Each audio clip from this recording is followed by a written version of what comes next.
They are the strong arm of the law. Shadowy figures who are armed and ready to take on the most dangerous criminals. It is an elite squad, there's no doubt about it. A lot of what the AOS do probably goes unrecognised or unheard of. They've been stopped by members of the armed defenders squad! The story of this elite squad has gone untold until now. Over the next 3 weeks, an exclusive first look behind the masks of the Police Armed Offenders Squad.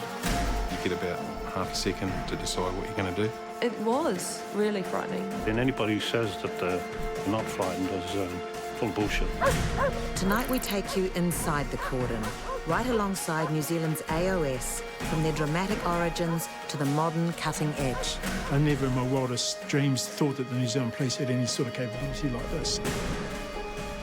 You know, if you pull the trigger, your life is never, ever going to be the same.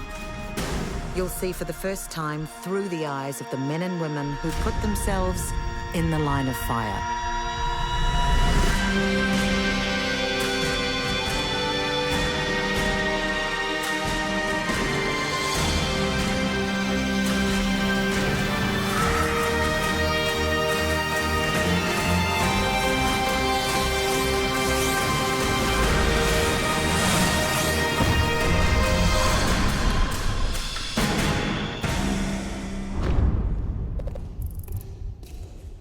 Members of the modern armed offenders squad are highly trained and highly equipped. But the M4 semi-automatic rifles and Glock pistols, the ballistic helmets and body armour worn today are nothing like the old days. In the 1960s, police packing so much firepower was unthinkable. New Zealand was a country where the pubs closed at 6, doors were left unlocked and firearms were only for deer cullers and duck shooters. Firearms and crimes was the most unusual event, really. We were so proud to be an unarmed force. You very rarely needed a gun. If you wanted protection, you just put on the uniform and you were safe. But in the summer of 1964, the country was rocked when 4 policemen were shot and killed in a single month in the line of duty. The police needed to combat the rising tide of violent crime, so a special squad was formed to deal with armed and dangerous offenders. Roger Gargett was a founding member. The Police Armed Offender Squad was issued with old army-type battle dress, which was dyed black. We had the SMLE 303 calibre rifles and the 38 Smith & Wesson revolvers. These were generally dated around about 1942, I remember. Squad members were regular policemen. Some were ex-military, but now their rules of engagement would be very different. It was always impressed on us that we must obtain our objectives with a minimum of force, and that was drilled into us incessantly. Their instructions were explicit: cordon, contain and appeal. Cordon meant creating a physical line that the offender must not pass. Contain, keeping the offender inside that area. And appeal meant communicating with them to give up.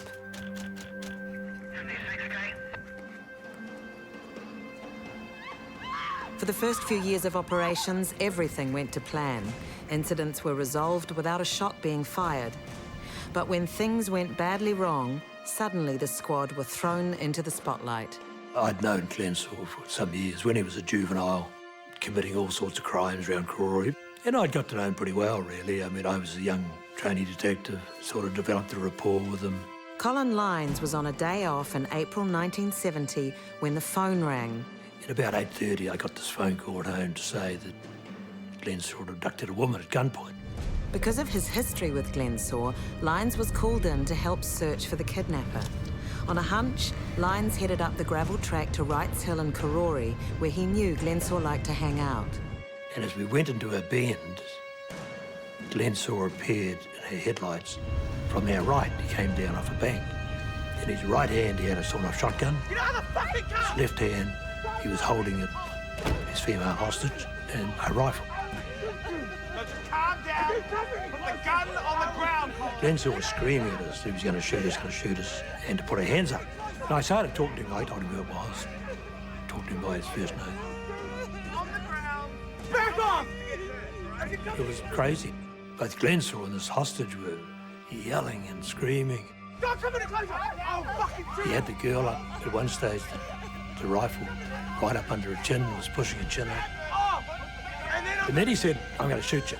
He said, I'm going to count to 5. I'm going to shoot you. I'm 5! And then I'm gonna shoot you! Run! And he got to 2, before 3. We leapt into the gorse, and just after we leapt into the gorse, there's a shot fire. You know, we didn't know whether he was shooting at us or what had happened. While Colin Lyons and his partner hid from Glensaw and tried to raise help, the armed offenders squad was being mobilised. The Nelson section came across to Wellington. The Wanganui section came down, Palmerston North came down, so we had quite a big team. But Glensaw and his hostage had vanished. By sunup, Colin had dusted himself off and made his way to the search HQ nearby. There was actually a base set up in Karori at the sports ground, and there was a major operation going on. There was a great deal of danger in the situation. There was no doubt about that at all. And nobody doubted that it would end with a killing of either Glensaw or Glensaw and a number of other people. Sometime late evening, it had been established that he was in his own house. Glensaw, this is the police. And so the armed offenders squad had it caught and contained. And they were making phone calls to him and appeals by loud hailer to him. I was in the front of the patrol that went up Garden Road to surround the house. I got this message from people in the cordon that he was calling out from the house for me. I said to my wife as I left her home that day, I said, I'm sure somebody will die today. Yeah, little did I know that it could have been me. Bruce? Look, Bruce, it's me, it's Colin. His fingerprints have been identified at a sports shop where a lot of firearms have been stolen. So we knew he had these firearms. When I first spoke to him, he was pretty calm. And we had quite a long conversation, you know, about a quarter of an hour conversation. You know, I was trying to talk him into surrendering and give himself up. And he wanted to know what was going to happen to him if he surrendered. He was frightened of coming out of the house and being shot. Now look, I don't want to hurt anyone. And I assured him that he wouldn't be shot. But because by this time he had 2 hostages in the house. He had the girl, which he'd taken at gunpoint. Fucking kill her, okay?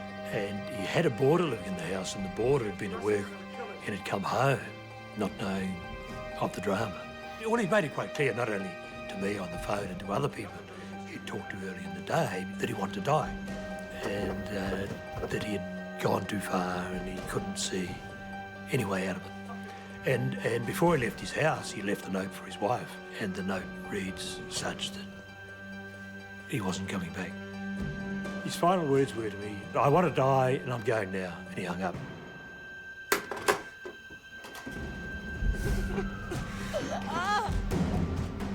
What he had said and the fact that he was going to leave the house was relayed to the armed offender squad.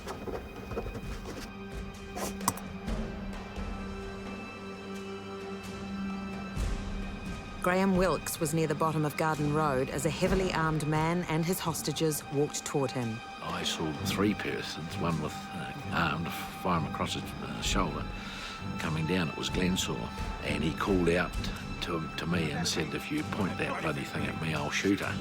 And we passed within 10 feet. I decided to leave the Karori base and go down towards Garden Road because I thought, you know, possibly if I was there, I might be able to talk to him some more.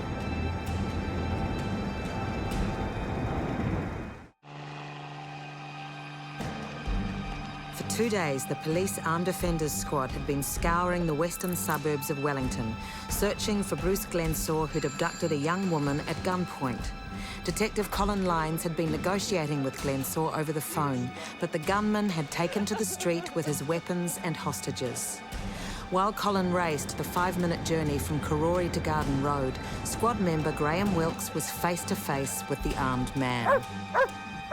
We were on a grass verge. There was a few trees, and we had 30 metres clear view of him, and he pulled the pistol out and he turned around to a dog handler who was advancing on him and said, "I'm going to shoot you too." And as he swung out and aimed the pistol, we both went down in a kneeling position, and he was quicker than I was. Glensaw hit the ground, and that was it.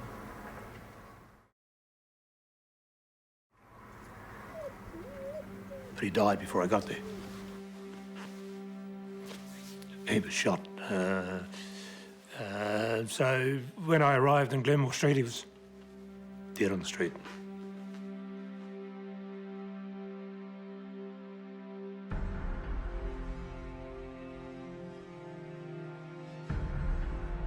At the time he was shot, there were actually 3 guns trained on him, but only 1 gun went off. And I know that the officer from my discussions with him, and that was the thing that affected him greatly later on. Did he do the right thing? Why didn't the others shoot? Why didn't 3 guns go off? I was not quick enough, clearly, but as close as I ever want to be. Is this the first time the Armed Defenders Squad has shot anyone? I believe it is. I'm sorry to say, I believe it is. I have absolutely no doubt from being involved in that operation over a period of 3 days that the officer who did the correct thing was the officer who pulled the trigger. I knew young Glensaw.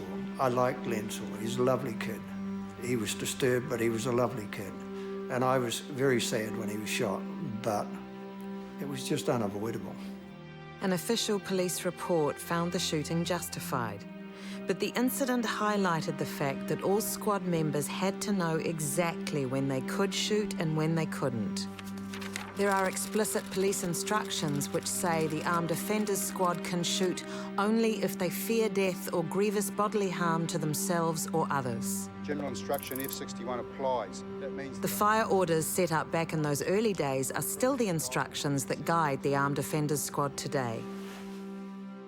They are our substance, the principles upon which we operate when we draw firearms. if you cannot protect yourselves or others in a less violent manner, the offender may be shot. Members are briefed in them on every deployment, either once or on several occasions. And the key ingredient is that they're not just special for armed offenders, for any incident where a member of the police draws a firearm. But putting this theory into practice is never easy. Deciding whether to take a life, even if justified in order to protect others, is one of the hardest decisions faced by squad members of any era. We knew he was armed. He'd been telling the police operator on the phone that he was going to kill the woman, kill the baby, kill himself. Police! Don't move! Don't move! And he was in the back of the car, he had a swan dry covering the shotgun, and he was sort of moving around. The person behind me in the passenger seat, I heard his safety catch come off as well. I had no doubt that I was going to shoot him or be forced to shoot him in those circumstances. But for my own peace of mind, I couldn't see the firearm. It brought you right to the edge, and it was that time to make a decision. I just thought, yep, I'm going to have to shoot this person, and in my mind, I'd worked out how I was going to do it.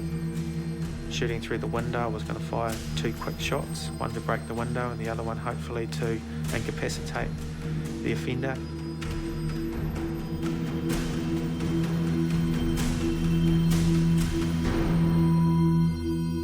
But I couldn't see the firearm, and so in my own mind, wasn't prepared to fire the shot. The good thing was, I guess, that the person behind me in the passenger seat had done exactly the same thing, and in his decision making, he'd decided that he wasn't prepared to shoot him as well. It freaked him out a wee bit, I think, how close he actually came to pulling the trigger. So he talked about that a lot when he came home from that job, and we talked about the possibility of it happening, and we always concluded it was way better for him to be the one to pull the trigger than for him to be a victim and for it to happen the other way. He gave up in the end and came out, and it was a good result for the police, and it was a good result for him and the victim. It could easily have gone the other way, and almost did. In 1974, the Armed Offenders Squad were pushed to new extremes in a 10-day manhunt through deep bush on the trail of a convicted killer who'd escaped custody. This was one of the first operations where tracking dogs were available to the AOS. The dogs revolutionised the squad's approach to dangerous call-outs. For police dog handler Murray Morrissey, it was his first AOS call-out. 1 o'clock in the morning, we received a call to say that another car had been abandoned way up in the north, a place called Mangamuka. And we were to dispatch ourselves there with the Armed Offender Squad to search for him. So it started from there. When we took off on the call-out, we had our usual uniform issue with us, but we didn't have an overnight bag or overnight gear because you didn't know where you were going, how long you were going for. So we lived in the same gear for about a week. Well, I certainly arrived without any weapons, but in fact, I didn't even have a decent uniform. I arrived here with a pair of baller suit overalls, ill-fitting, may I say, and a cream-coloured polo neck long-sleeve jersey, which, you know, for the cold. And of course, when they saw me front up with this on the night patrol, they were aghast. You know, get that man out of here, get him a black jersey from somewhere, you know. So I had to borrow one from an Armed Offender Squad member who had 3. And he lent me one for the duration of the search. Bush searches, tracking, covert entries into buildings, assaulting buildings where we thought he might be. You got your tracking harness in your left hand, and you got your gun in your right hand, you see. And I'm almost embarrassed to tell you this sort of thing, but my hand, I tell you, was just physically shaking. That gun was just utterly shaking, you know, and my knees were shaking. Because I thought this guy could just pop out of the bush and just shoot us. But the trail went cold. The men returned to base safe, although empty-handed. And in the end, he broke a road check and ended up in one of the towns up there. He came into Kawakawa. We'd shifted our base into Kawakawa. In fact, we were sleeping in the hotel. Fantastic. Sleeping in a bed. And I tell you what, we were buggered, I can tell you. He'd come in to break into some shops, of course, get some supplies. And the local bread delivery man had seen him and disturbed him. And of course, he went running off down the street towards the hotel. We were all sleeping upstairs. So, of course, we were rallied from our rooms and we formed up outside and went over to an area where we were told he had run. And Graham Endicott Davies, with the dog Fritz, he began tracking. Behind the hotel is a rubbish dump where all bodies of cars were thrown and all overgrown.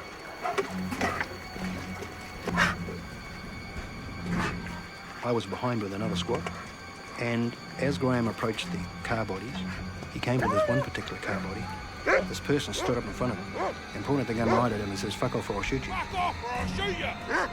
Well, I mean to say, that would scare the shit out of any man, wouldn't it? So, of course, Graham's dog leaped at him, but his tracking line got caught in the car body. His dog stopped it that far away from him.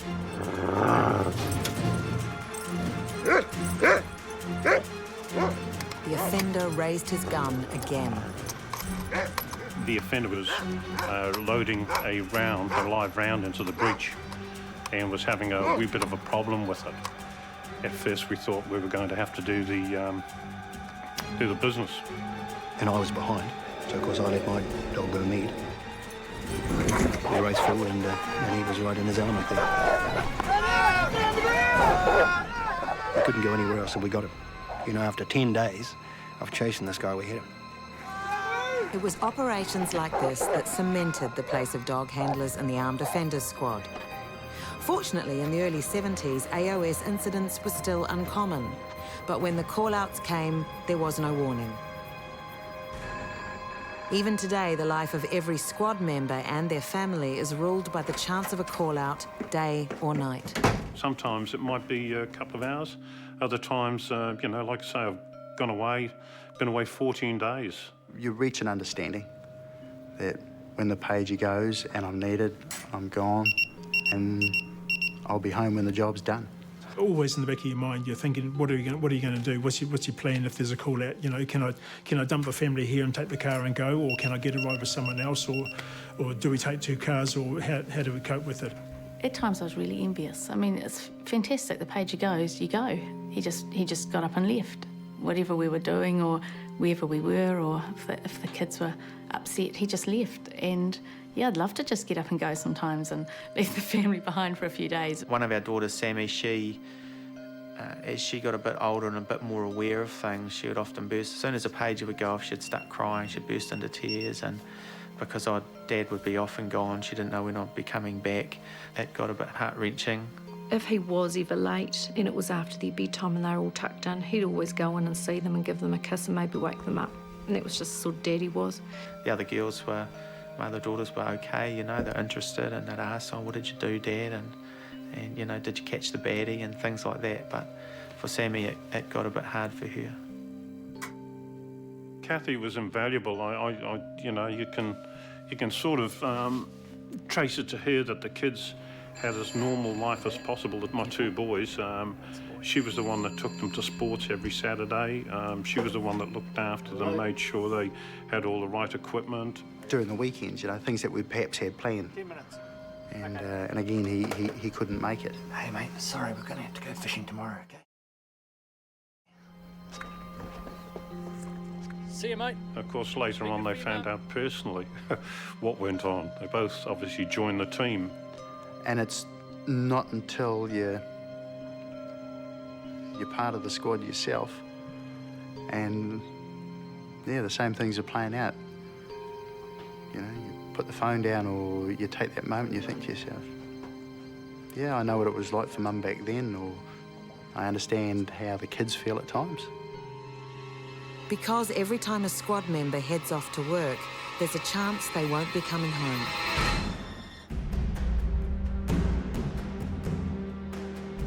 For squad members, voice appeal is their first and best weapon.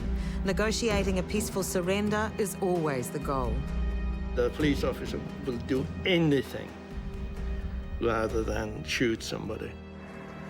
Taff Jones found himself doing some fast talking when he came face to face with an armed man in Wellington. There was a young guy, and we had a description, was firing a handgun in the air as he was walking down the street. And I was just wandering down the street. I was just by myself. This guy came round, so we were facing each other, probably about a metre apart. Oh, whoa, don't, no. And it was a typical sort of, you know, gunfight that the OK could call out, because his hand went for the gun, and I was screaming at him and saying, you know, now leave it, you know, don't touch it. And then I was bringing my gun out. You know, when people say it's all in slow motion, it really is. Even now, I can close my eyes and actually see the sort of gun coming out, and I was screaming at him. Leave it! Leave it! Don't touch it! Leave it! Don't touch it! Put it down! And it turned out to be an air gun. Just imagine what would have happened if I'd shot that guy. That gun may have been a toy. Get out of the car! Put your hands up! But police must treat every AOS call-out as a potentially deadly situation. A negotiation could go either way, something that Colin Lyons knew firsthand. Bruce! Put it down, Bruce! Colin had spent hours trying to convince young Bruce Glensaw to surrender, but to no avail. When he was confronted with another armed and dangerous man a few years later, Colin was determined that this time it would end differently. He'd gone into a sports shop in Mercer Street, opposite the Evening Post building. He was shown this gun. He grabbed the gun, grabbed some ammunition, and ran out of the building. Loaded the rifle, walked across the road and up into the Evening Post building to find his estranged wife. The man's wife was not there. Staff fled and the police were called. Colin Lyons entered the building and began a tense negotiation, face to face with the desperate man. The Evening Post building was in Willow Street, a hub of the city, a lot of foot traffic, a lot of motor traffic. A shot had been fired. He was telling us that he wanted to die and that he wanted the police to shoot him, and he'd be quite aggravated and threatening and pacing up and down. And then he would sort of calm down and we'd say to him, well, can you point the rifle away somewhere else? And he would. I was down Willow Street, lying in a doorway as a cover position in case he attempted to leave the building and come out onto Willow Street. From where he was in this room, he could see out and he could see a reflection in a shop window across the road. He could see the policeman going up and down, and he said at one stage that the next policeman that walked by, he was going to shoot him.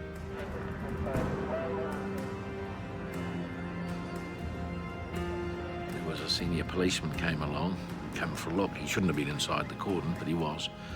And I grabbed him and he said, "What the hell do you think you're doing?" And I said, "Well, sir, you go ahead and walk up there." But I said, "That man in the building has just said the next person he sees come, he's going to shoot." And he bailed out, obviously. Over the next 4 hours, we talked to him. You know, I got talking about fishing and boating and all sorts of things. I mean, there was someone you could talk to, and eventually, if we kept talking to him, I had this feeling that it would be all right. And that's how it turned out to be.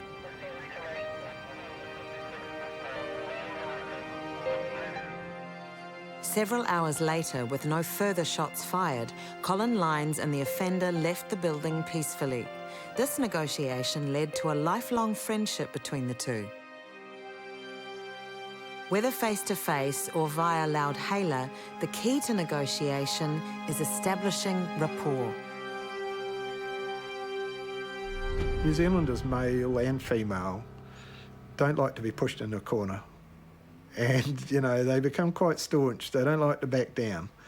And so, you know, part of the negotiation was really to create a sort of a non-threatening environment where they didn't actually have to feel like they had to be staunch. They weren't going to lose a huge amount of face. The three main offenders you'd deal with are the crazies, the crusaders, and the crims.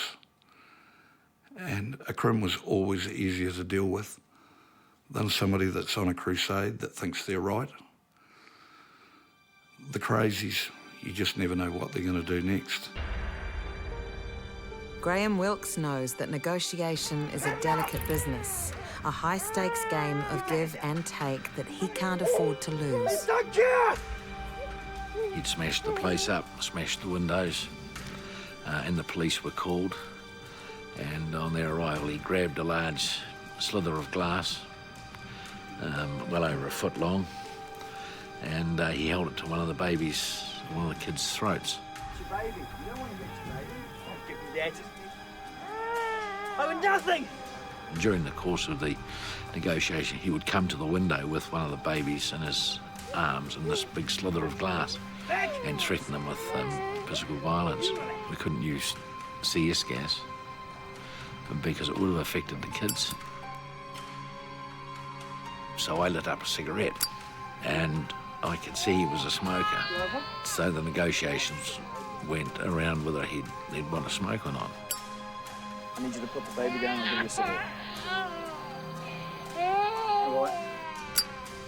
And so I said, all right, I'll give you a cigarette.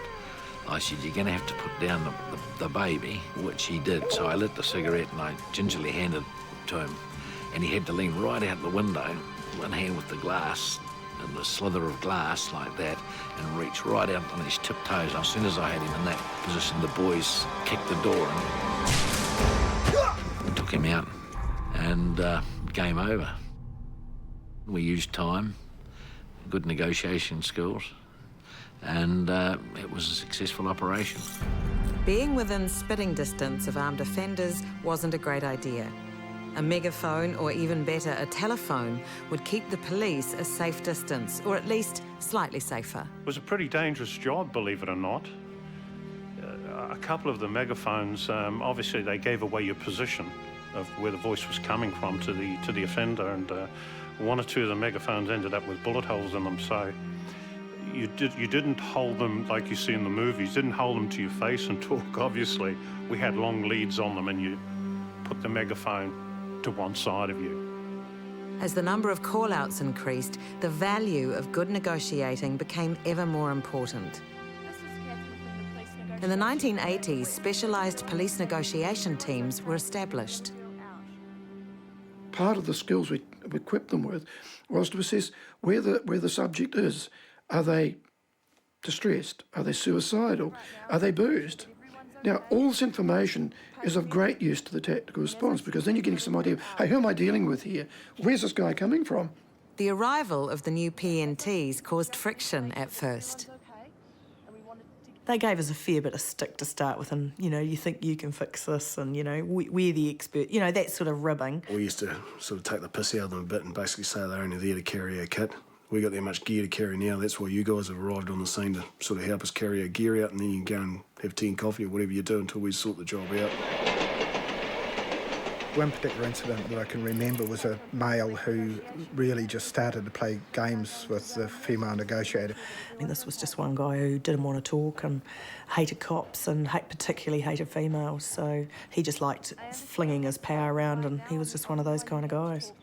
But I was sitting there and I was starting to get really irritated, you know, with listening to what was going on. But, you know, she talked her way through that. I think on that particular call-out there were only 3 of us and 2 of us were women, so one of us had to go and then the other one had to go, and you just, you know, turn the other cheek and keep taking it. You know, you're the focal point, you know, for all the things that have actually happened in their lives. Sometimes almost like, you know, you're the catalyst for why they're there. You know, you're captive. A successful negotiation often comes down to listening as much as talking, as Derek Webb learned early on. If you really listen to people, people under stress, they will usually indicate in some way of their intentions. Webb had arrived with his squad to a domestic at an Auckland house. When we arrived on the scene, the offender was actually out of the house with a shotgun and moving around. What's it done, mate? Oi, get off my property! All right, calm down, calm down. What's the story? Fucking, she's my wife. I could beat her if I wanted. He was making some threatening gestures, but at the same time, just during part of his conversation, he said, I left the kettle on. I've left the kettle boiling in the house. And that was an indication to me he was looking for a way out. What are we all doing standing out here in the cold?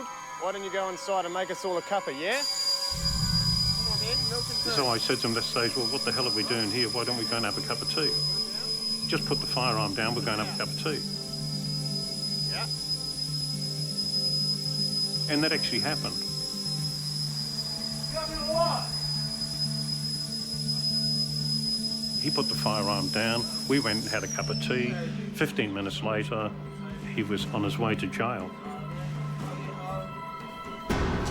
But while some offenders surrender peacefully, the few that are hell-bent on self-destruction push the squads to their limits with deadly results. Get on the ground now! I'm police! On the ground!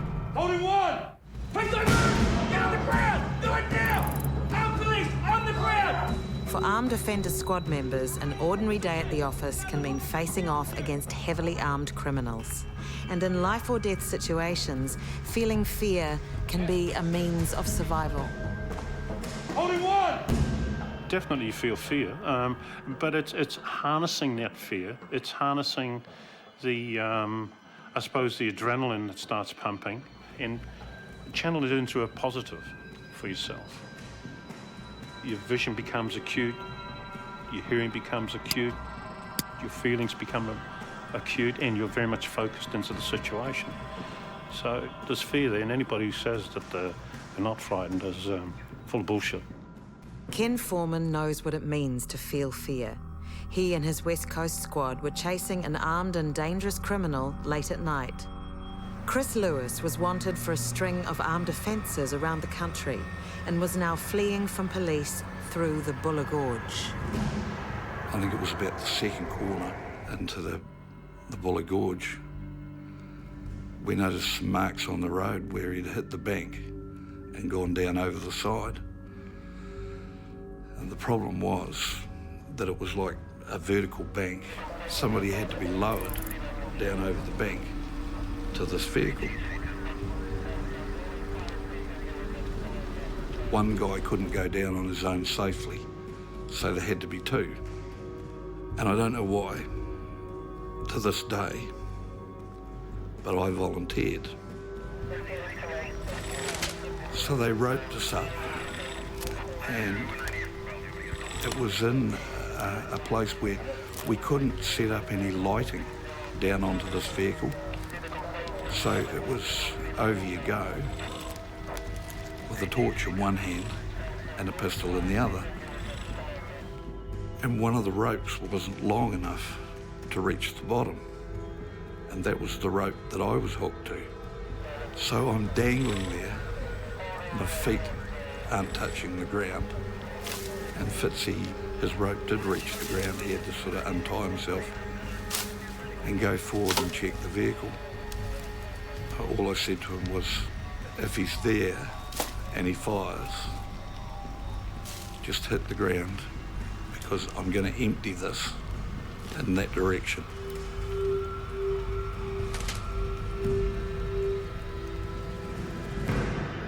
And yeah, he was no longer there.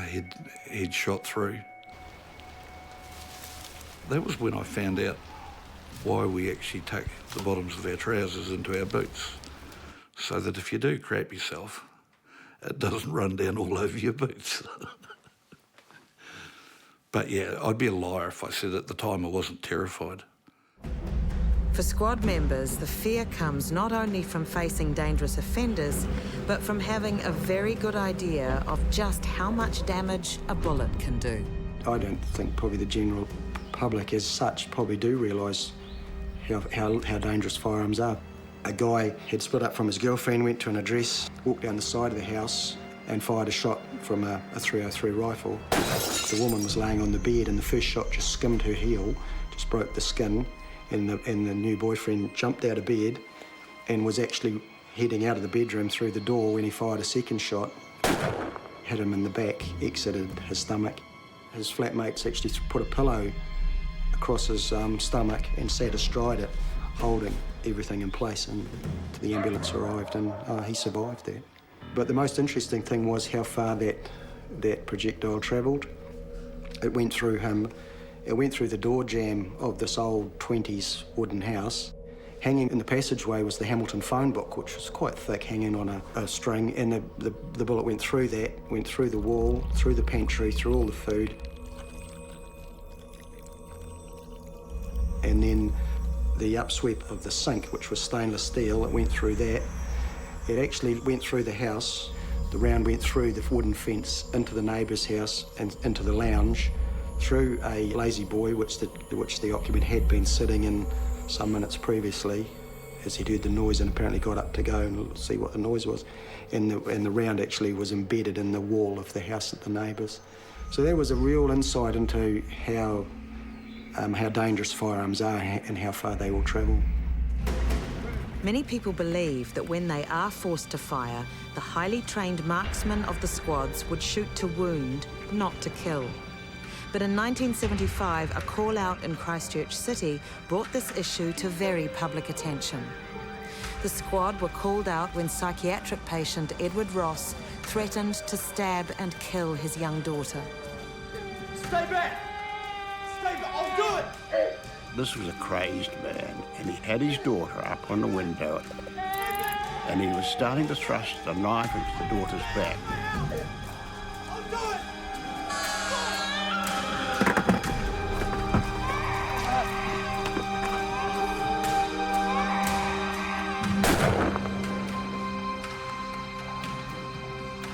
An officer had a rifle on Ross and kept it on him. And when he attempted to put the knife into his daughter, he couldn't pull the trigger. Another officer took the rifle off.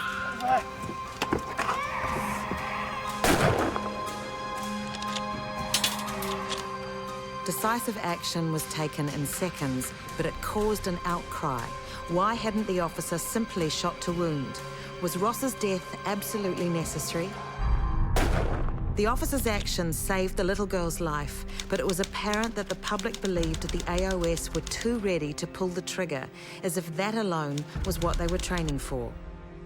I was concerned that armed offender squad members would stop shooting. I was concerned that they would be so confused in their minds about what their liability and what their responsibilities were, that they wouldn't be able to do their job.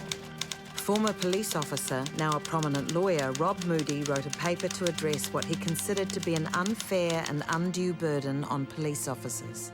The police commissioners were always talking about, we don't shoot to kill, we shoot to wound. And in Ross's case, the only target he really had was the offender's head. And of course, you can't shoot from some distance away. Shoot somebody in the head and say, well, I was only shooting to wound. So it seemed to me, and it had always seemed to me, that there was a much better formula than that. In March 1976, Moody coins a new phrase. Members of the Armed Offenders Squad shoot not to wound, not to kill, but simply to achieve the instantaneous and complete elimination of the offender's capacity to kill or seriously injure others. Our key mission is to resolve the incident in the safest manner in which we can. Shooting is essentially a last resort. When we do shoot, it is to incapacitate and remove that threat.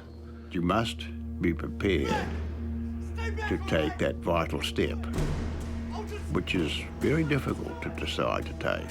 What the Armed Offenders Squad member is concerned with is protecting those who are in danger by preventing the person that they're shooting at carrying out the threat of danger to the other person. If an offender's warranted to be shot, then there is no time to work out, okay, which limb am I going to shoot to stop him. Basically, if you're pulling that trigger, you're there to stop him, full stop. If you shoot them somewhere where they can still keep going, you haven't really done the job that you're supposed to do, and you put other people at risk. The way offending has transpired and the use of methamphetamine and other drugs and alcohol even, shooting to wound is just going to piss them off. And you haven't achieved your goal, you haven't rescued the person, you may not have saved your own life. If a police officer is shooting someone to wound them, he's possibly breaking the law because he's not in fear of his own life. He's not going to shoot to wound if he's in fear of his own life, that's what I'm saying. So every time, it's critical mass, the biggest bit. That's chest.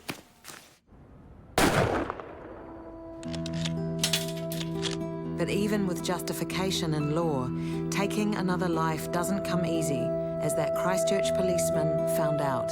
Sometime later, his son said to him, "Dad, you've killed a man." And I know that this officer was very upset at this, at the awe and the way it was said. You know, that officer has to live with that for the rest of his life, but he had to do it. You know, if you pull the trigger, your life is never, ever going to be the same. It's a terrible thing, but that's just the way it is. Next week, the 1980s bring a call-out in Wellington which puts squads on notice throughout the country. A gunman firing shots in downtown Auckland hospitalises one member of the team. The tension around that truck, I mean, you could smell it. You knew that the TV cameras were out there filming it and the whole world was watching it. And the shadowy anti-terrorist squad are tested for the first time in a seaside village called Aramoana. I thought he'd done a murder-suicide. I was convinced that someone who'd done such horrendous things couldn't live with themselves.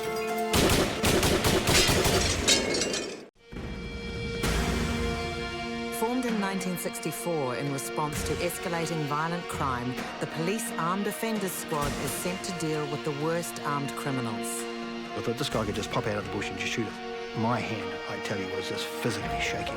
Though authorised to use deadly force when their life or that of another is at risk of death or serious injury, most call-outs ended peacefully, with offenders and officers unharmed. He said, "I've left the kettle boiling in the house."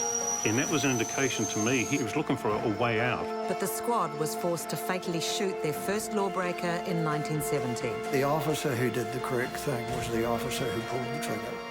And would kill 3 more times in that decade. That officer has to live with that for the rest of his life. As the 1980s dawned, the squads found themselves under fire from the very public they sought to protect.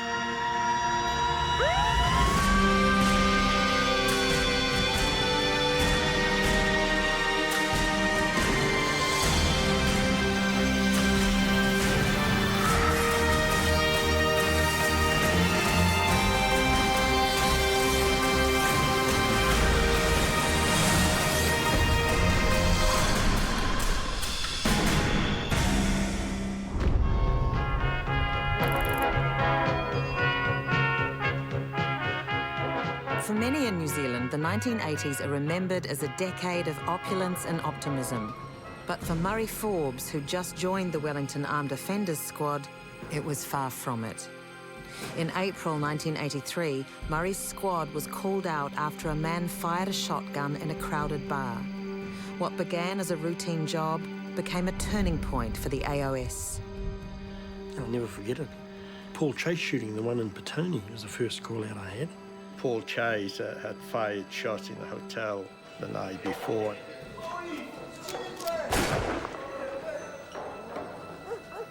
He had gone home. We had information that he needed to be located as quickly as possible. He lived in a block of flats in Petone. The understanding we had is that it could well have been a gang place. There could have been a lot of people there, you know. And for all we knew, the firearm was still in the building. Not wanting to wake the whole neighbourhood with a loud hailer, commanders decided to send a team into the building, enter the flat, and recover the firearm as quickly as possible. It was dark. You had to go through all these stairs and then bang on the door. And we kicked the door in because he could well have had the firearm. We found that the door had been barricaded, and Paul Chase came out. Into the darkness of the barricaded corridor appeared a man holding something long and shiny. What appeared to the officer, a shotgun. Police, drop it!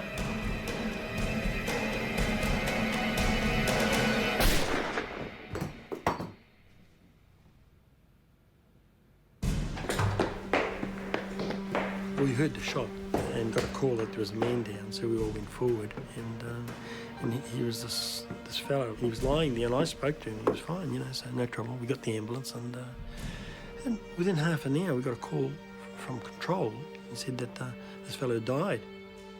What had appeared to be a shotgun was in fact a steel exercise bar.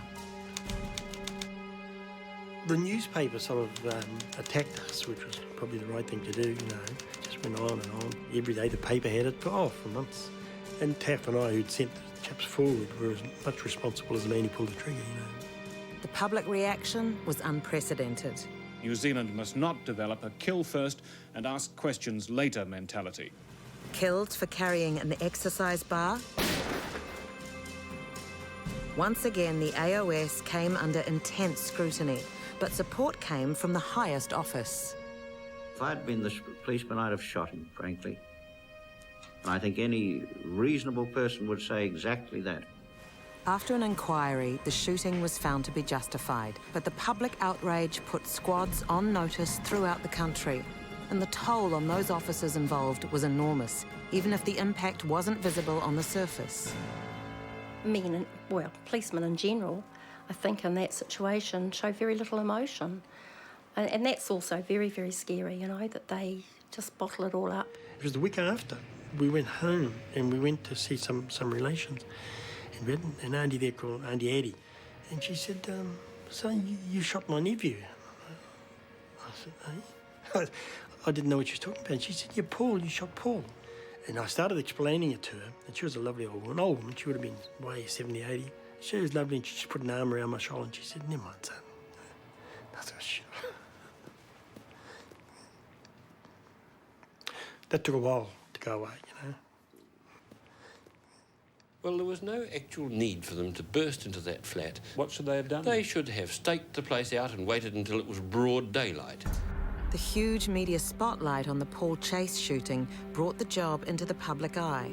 And for the wives watching at home who knew their husbands were in the firing line, it made it hard to ignore the very real risks of the role. You're talking about a split-second decision. Is it my life or his? Yeah, we can sit here and review it. Waiting for that knock on the door, you know, and you just feared, but I mean, you were busy with, you know, I have the children, so you're busy, but when it was time to come home and he didn't show up, you sort of thought, oh, and wondered why. It was easier not to know where he was going or what was happening.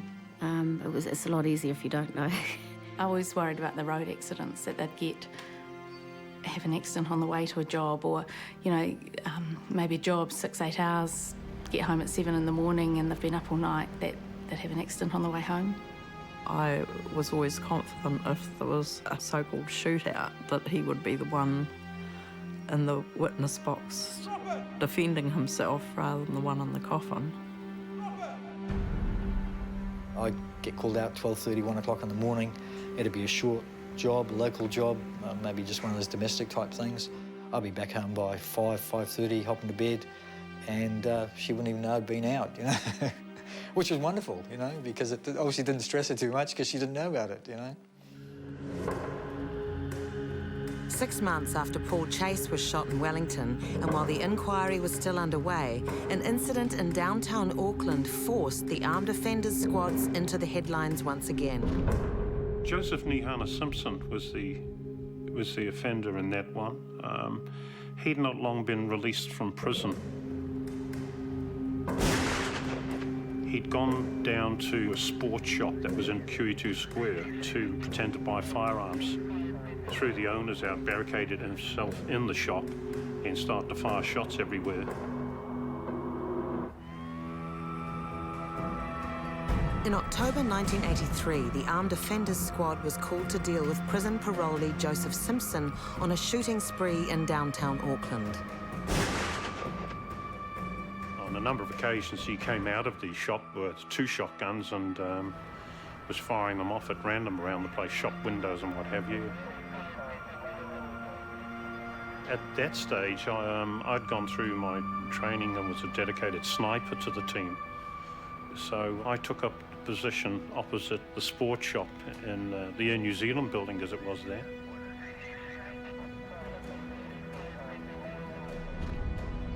I guess this guy should have been shot for what he was doing. But there was an inquiry going on at the time from some other shooting, and everybody was running scared, so there's no way in the world they're going to shoot him. In fact, I heard a squad member say, well, let's shoot him. And the reply from the other one was, well, you shoot him. I'm not going to shoot him. Nowadays, I think they'd blast him to hell and back, and quite rightly too.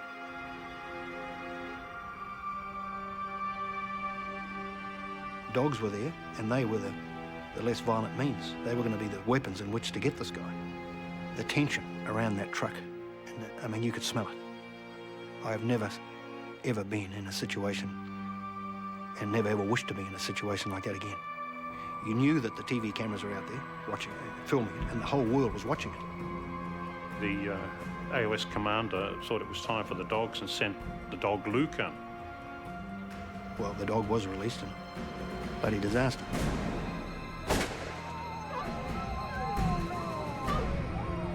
With Luke shot, 2 more dogs were released.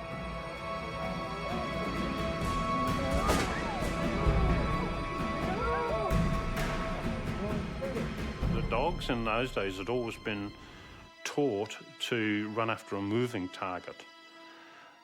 Because Joseph stood still. The dogs ran past him. They were released and they ran past him now.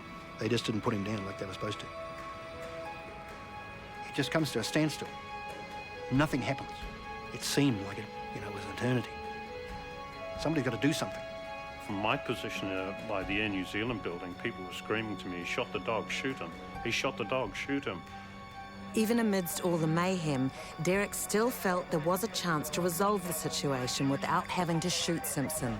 So when he came out of the shop again and I started to engage him in conversations, I saw the shotgun coming up and I ducked behind a concrete pillar and he let a shot go. I actually got a couple of ricochets off the wall in the back of my neck from that. It was building up very, very close to the time where I suppose we were going to have to do something far more serious to stop the situation. Fortunately for him, we could see through our scopes that he never had his finger on the trigger of the shotgun he was carrying. After several hours of standoff, all hell broke loose.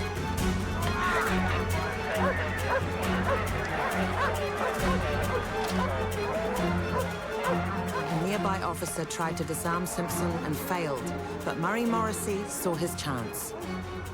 From where I am, I can get to him and drop my pistol as I went, because it was his baggage. I might have been better off doing performing a better tackle, Once it was done, of course, they came from everywhere, and it was all over. My sympathy lies with the handler and Luke, because he was put in an absolutely impossible situation. I've never told anyone before, and it's never ever been written down. But the handler was told by a squad member that next time he comes out, you let the dog go. And if Simpson brings his gun up, I'll shoot him. Now, secure in that knowledge that was going to happen, the dog was released. Luke received get-well wishes from around the country. He recovered from his injuries and was awarded the Silver Medal for Bravery from the SPCA. But it was really only sheer luck that stopped the incident ending in more carnage than an injured dog. It was a stark reminder of the need to have squad members who stay cool under pressure.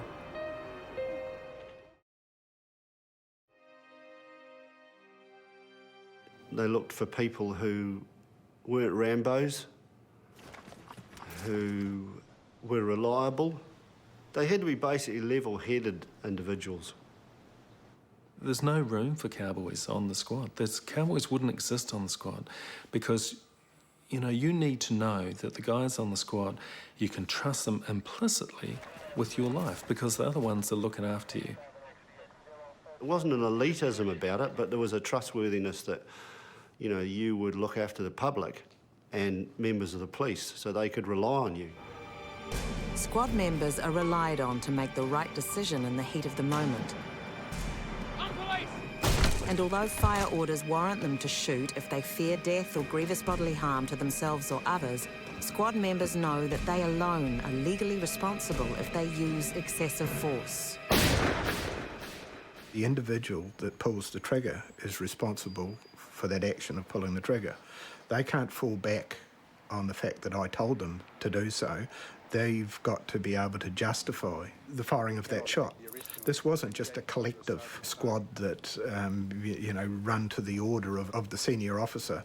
This was a group of individuals marshalled together under a management plan that really worked. The member will weigh up the circumstances as he sees it, and he will apply those fire orders to the scenario as he sees it and understands it, and he will accept responsibility for that act. We accept that there is a burden and responsibility on our staff. In fact, it's a high burden, and to overcome that, I believe anyway, we select the best from within New Zealand Police. The importance of selecting the right people soon becomes crystal clear when new members find themselves lining up an offender in their gun sights. The ultimate decision, to shoot or not to shoot, is a constant stress point for AOS members. This 14-year-old kid had run away from over here in Christchurch somewhere. He'd stolen a vehicle which had a couple of loaded firearms in it. He'd gone bush with one or more of the firearms, and we'd put a helicopter up to see if we could spot him through these bush roads. And myself and another guy were lying on a garage roof. We looked through the scope, and here he was with the rifle up, pointing at a helicopter. And it went through my mind. If he pulls the trigger, then I have to. And it doesn't matter what he's done. I'm going to get in deep crap because I've shot a 14-year-old kid. And that's what goes through your mind.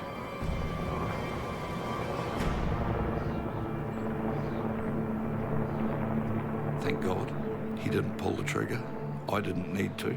And he got taken out by a police dog. If you make a mistake, then you're the one who has to face the consequences. So I'd be the one standing in the defendant's box in a courtroom.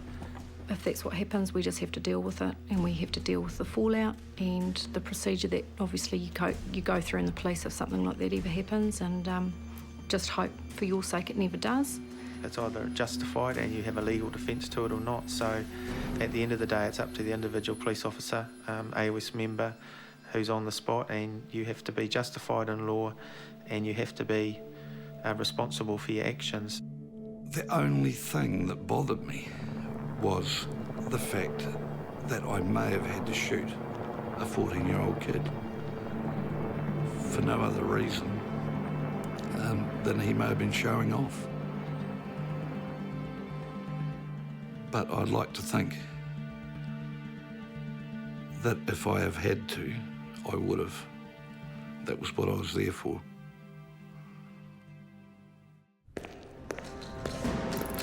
The Armed Offenders Squad are ordinary police officers who prepare for the worst-case scenario.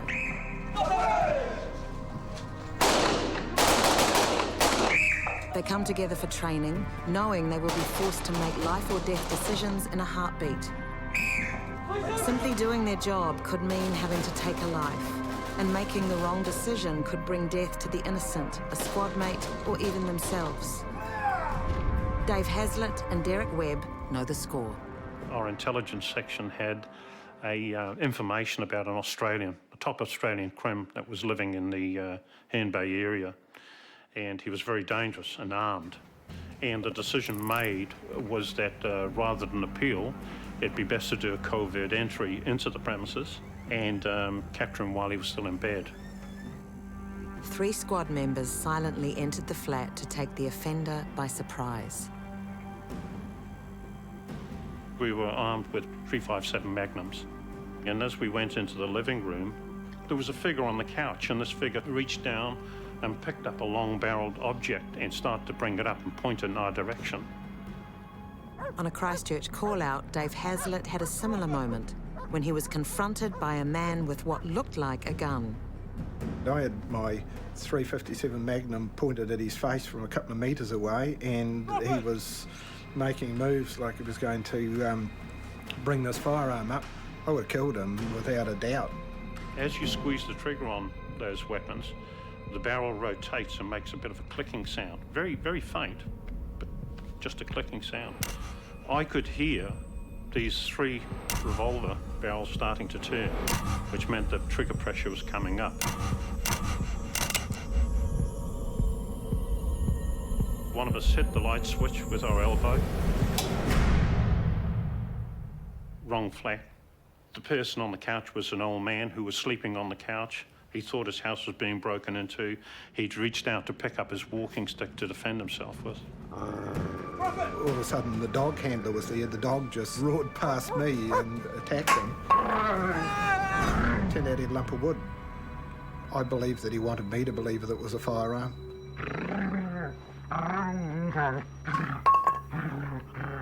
If he'd pointed at me, I would have shot him. It would have been another pull chase shooting. Whatever the offender does, you have to manage. In some cases, they do orchestrate their own demise, whether they shoot themselves or they place themselves at risk of being shot by the police. As the 1980s wore on, the squads nationwide were attending hundreds of call-outs every year. Steve Rudsdale was acting as coverman for a dog handler as they tracked an armed offender across Whangarei farmland at night.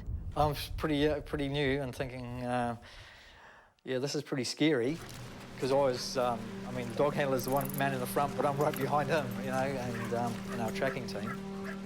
He picked up a track, and we tracked through a few paddocks, through an orchard, came across some playing cards.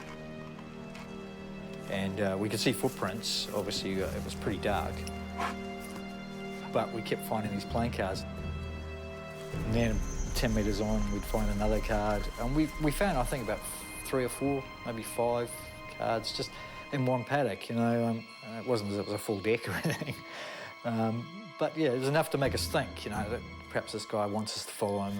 Is this guy going to ambush us, you know? Heard the sound of someone climbing over a fence, you know, the wire pinging. A muzzle flash and a large bang and hit the deck pretty smartly. No one was hit, and despite the danger and very real risk of being ambushed, the men pushed on.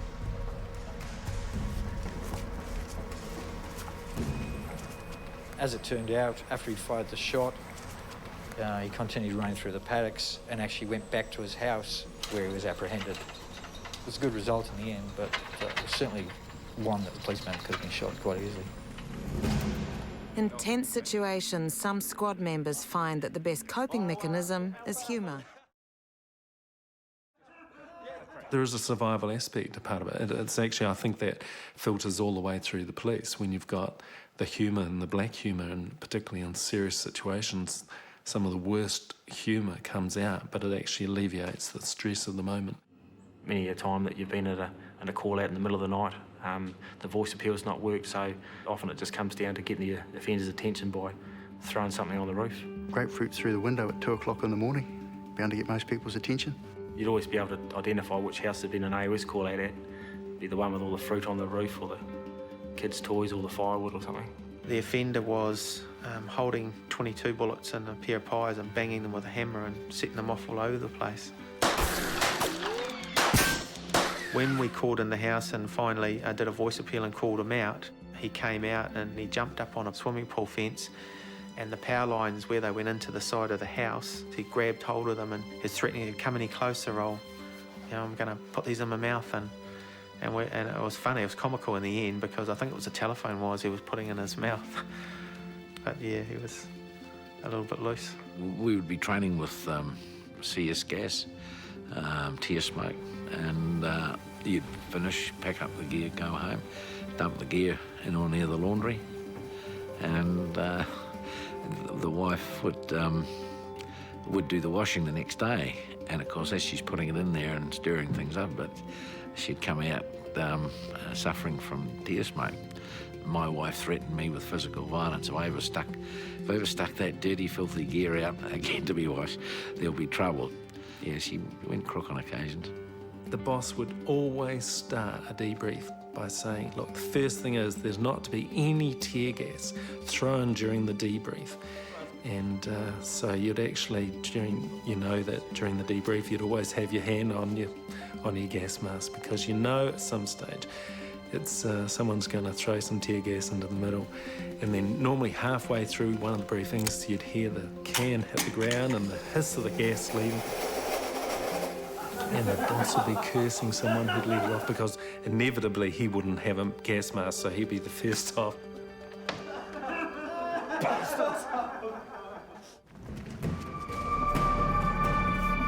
When they were first established, the squads had set up in the major centres, but it was soon apparent that the provinces like Nelson, Northland, Hawke's Bay needed an AOS presence. Isolated from their big city counterparts, the provincial squads often felt undermanned or under-equipped, but they quickly learned to make do with what they had. Sid Edgerton's West Coast squad had one of the longest beats. Our region was like from Auckland to Wellington in length, and you had 7 guys to cover it. And on a good day, we were lucky if we could muster 5 blokes for a call-out. Sometimes we'd be away with 3 or 4. Normally where you'd have 2 people on a cordon, if you didn't have them, you had to get by with 1.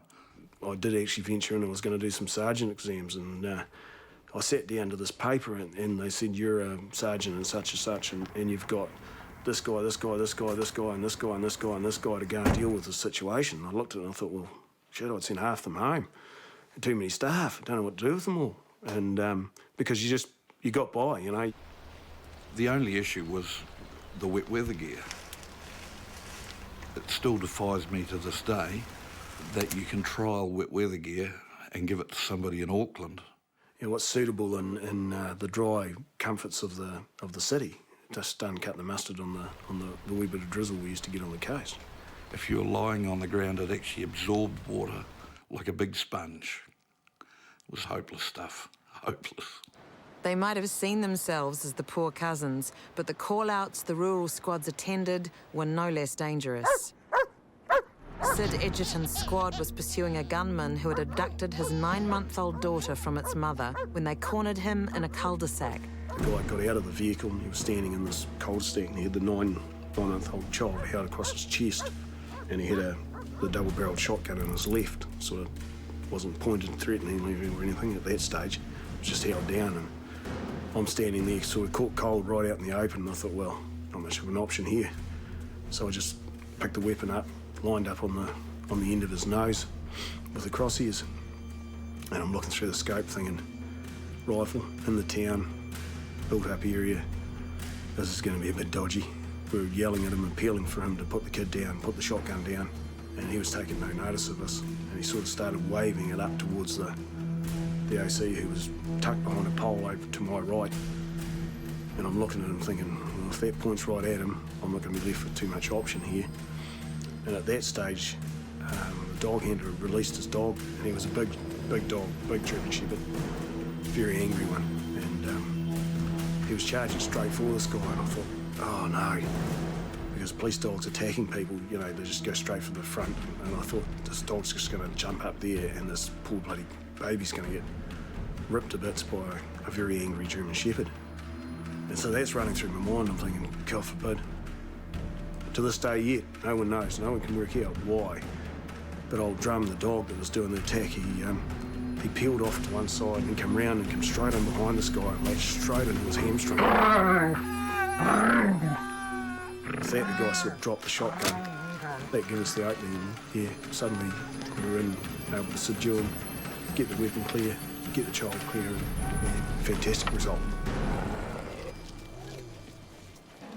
Call-outs in towns and cities across the country meant the squad's exploits were becoming well known. But away from the public eye, a highly secretive arm of the AOS, the anti-terrorist squad, was training to deal with the very worst international incidents. There were a lot of incidents happening around the world. Terrorism, airplanes getting blown up, hostages shot. The powers that be suddenly realised that we weren't prepared. New Zealand wasn't prepared for that sort of incident taking place here. And it was decided that the police would form an anti-terrorist squad, as it was known in those days, ATS. Certain members were selected from AOS and sent for specialist training. And the training I went through was as a sniper. And at that time, there were 6 of us throughout New Zealand who went and did the course with the army and spent 2 months training as snipers. The other part of the team were obviously the assault teams, and they were trained through various different people on assault techniques and special tactics and what have you. The first real terrorists the ATS dealt with were the French spies charged with bombing the Rainbow Warrior in 1985. Major Alain Maffar and Captain Dominique Prieur arrived at court amid heavy security. On this occasion, the ATS simply acted as bodyguards. But in 1986, with no international terrorists in sight, the anti-terrorist squad was sent into action on the lawless East Cape. These Rastas, they were living in the bush from Gisborne, right in land from Gisborne. And they'd been operating, planting, cannabis. They had cannabis farms in there, and, quite a big way. And they'd upset the farmers they'd go down to the beach to get seafood and that, and would just cut the fences and walk through. That's how it all started. And then they killed a fella. They cut a guy, a Rasta's head off, and put him down a big well. And the body was in the well. And that's how we came to hear it. So Gisborne asked us to come up and to help out. So we went up there and we took an Iroquois helicopter for the Air Force. And we spent a small week just, with the helicopter going over the whole area. Of course, the gangs went to ground, and you couldn't find them in the bush. Drama began here in the early hours of Tuesday morning when armed police surrounded this hut in which 3 fugitives were sleeping. While they were trying to talk them into giving themselves up, they seized a policeman as a hostage, took his firearm, and rode off into the bush. They haven't been seen since. One of the Gisborne AOS was taken hostage by the Westphalians. They took him along on horseback into the mountains kind of thing. And that was a situation when I was called in. I'm not sure. We don't know where. When you talk they were in there, whether they were in the area that we'd searched for first time, I'm not sure. Taking the ATS up there, we had more equipment. They had far more equipment than the standard AOS. Being able to get a hold of the Air Force with the helicopter was a huge advantage to get through there. The guys would take a section and land them somewhere, and they would, sort of patrol through the bush, looking for signs, looking for anything. And by then, they'd release the police officer. But, we still had to find the 4 who were the main offenders. How do you see the situation being resolved? A shootout, perhaps? No, hopefully not. The media were on our backs, you know, so why haven't you caught them, and you know, what are you doing? The cost of this operation is going up and up and up. How much longer do you think it can be kept up? That's not my problem. That's a problem for my superiors. But the pressure soon came on TAF and the ATS as headquarters issued a deadline, 48 hours to find the rusters or be forced to withdraw empty-handed. The locals had all come out supportive of the rasters initially, but then as the police pressure came on, they were sort of telling us, you know, why don't you go and look up here? Well, they're probably down there, you know. And then on Saturday afternoon, we caught one. We picked another one up on Saturday evening, and we picked one up on Sunday morning. But by midday Sunday, with only hours till deadline, one armed offender was still on the run in Ruatoria. Just after lunch on a Sunday, they saw the fourth guy. So we got the four of them just before we flew back, which was really satisfying. Success. But the ATS were yet to be truly tested under fire. Their chance came soon enough. You're just constantly waiting for that shot to ring out. It was like a sniper's paradise.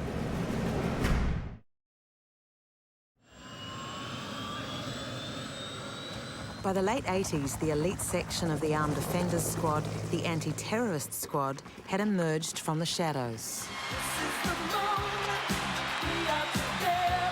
When the Commonwealth Games came to New Zealand, it was the job of this highly specialised team to ensure security was tight. For all of '89, we did a lot of preparation, a lot of training for the Commonwealth Games. So we were away 1 week per month for the whole of 1989 and doing training for that. Peter and I were both anti-terror squad members in those different cities, and we would meet up, say, whenever there was some national training, we'd meet up and do the national training together. And so that was pretty unusual to actually have your brother on the squad too, and that was great. We got a new batch of MP5s. And so once again, you had the, pretty much the latest technology in terms of weapons. I never in my wildest dreams thought that the New Zealand Police had any sort of capability like this. So that was a real eye-opener, but also very sobering in the fact that I had so much to learn. The Games and later VIP visits passed without incident, but the Anti-Terrorist Squad were about to face their greatest test. I was the shift inspector in town, and I was in control. 3 to 11 was the shifts. And the news, we always had a TV up in control, and you watch the news, and this came up. 10-year-old girl and a 62-year-old man are in Dunedin Hospital tonight. They were shot by a man who police say has gone berserk with a gun in the small township of Aramoana, about 20 kilometres from the city. They say a local house has also been set on fire. I was at home and it come on TV. I said to my wife, I said, we should be down there. And within an hour of that, we got a phone call. The telephonist just put out a call. Would any ATS members call the telephonist? So I gave her a ring, and she said, "Oh, there's a call out for ATS." And I said, "Are you sure it's ATS and not AOS?" And she said, "No, it's definitely ATS call out." And we'd never had an ATS call out before. I'd never been the subject of an ATS call out. Shortly after, the ambulances started bringing out the first victims. We got there approximately midnight on arrival in Dunedin. Police used the time to organise their forces and worry about a colleague they feared was among the victims. We learned that one of the local sergeants, Stu Guthrie, had been killed, and obviously other people within the little township had been killed as well. So this was really something quite serious. Christchurch ATS members knew this massacre was the biggest test they'd ever faced. But without their Wellington reinforcements and without night vision gear, all they could do was sit tight and wait until morning.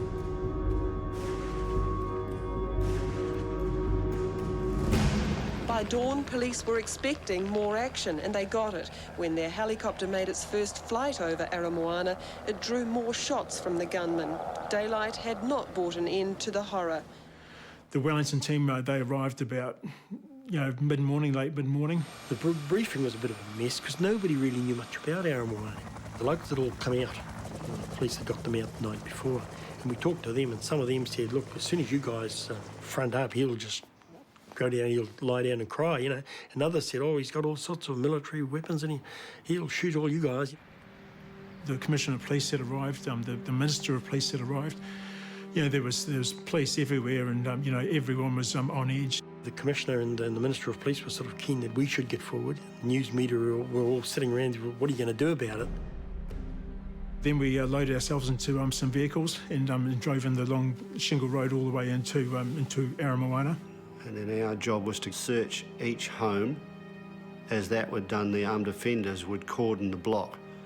So therefore you could more or less grid search the village. We put snipers up on top of the hill, which is about 800 yards away. But with their telescopic sights, they could see the whole village and see the fires that he had lit.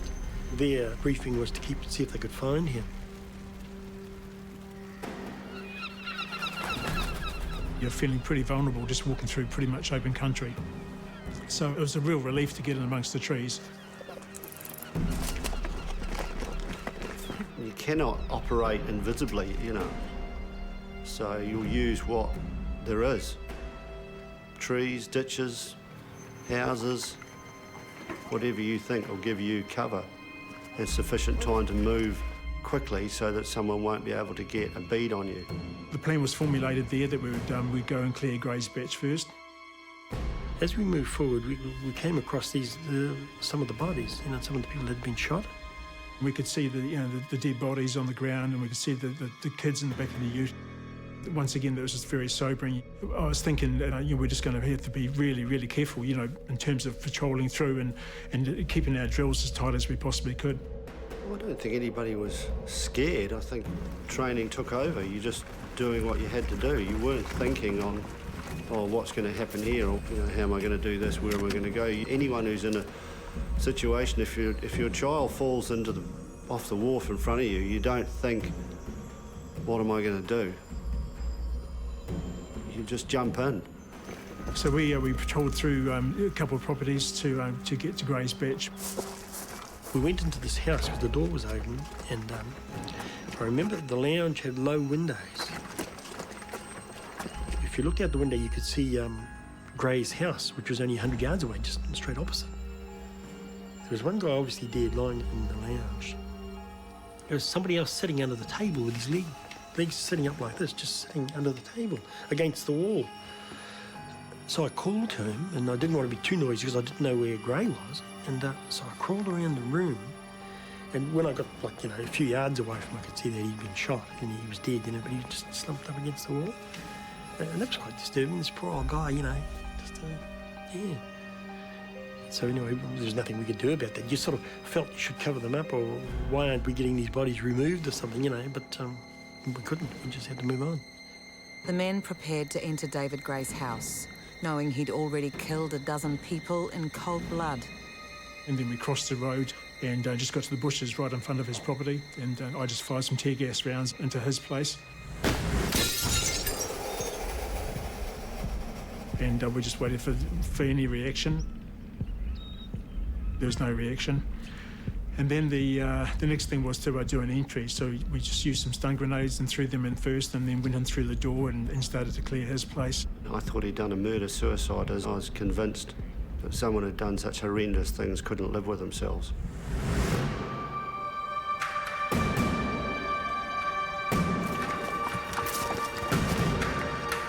But Gray was nowhere to be found. Once we cleared that and found that he wasn't there, we thought, OK, we just got to knuckle down, and the next thing we're going to do is start to clear the whole town. Aramoana is a small settlement, but the gunman could be anywhere. The squads would have to move street by street, house by house, until they found Gray. What we tried to do was get one group ahead quickly while we covered him. And just, you know, and the snipers were covering from the top.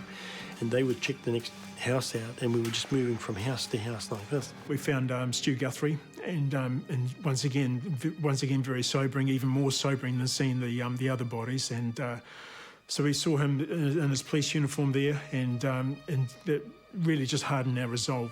That was quite disturbing. Sergeant Stu Guthrie went into Aramoana armed with a .38 against a man with an AK-47. He put himself in a position very, very early in the piece, totally in harm's way to protect the public, and he got killed for that. It just made us pick our game up even more.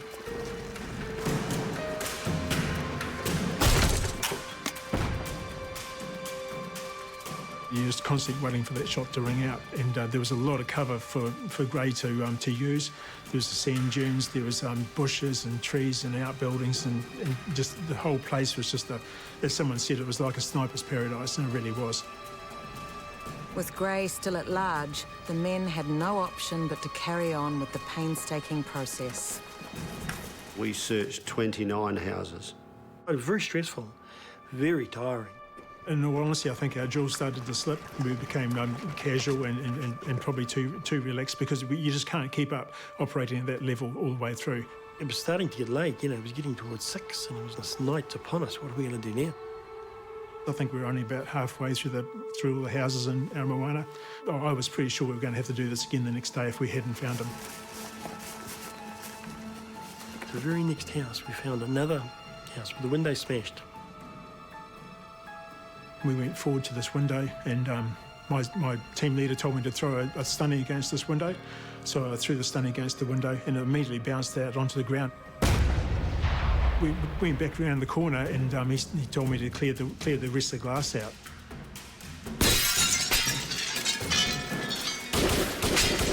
From within, there was just this huge amount of fire just came boom, boom, boom, straight down towards my head. My team leader was on my shoulder, and he just returned fire straight back into the window, still unseen. The curtains are still pulled. We're just absolutely stoked that we had our man. Next week. If he'd just come out and put his hands in the air, no matter what he'd have done, no matter how much loathing you had for him, you could not shoot him. The AOS enter the 90s with casualties.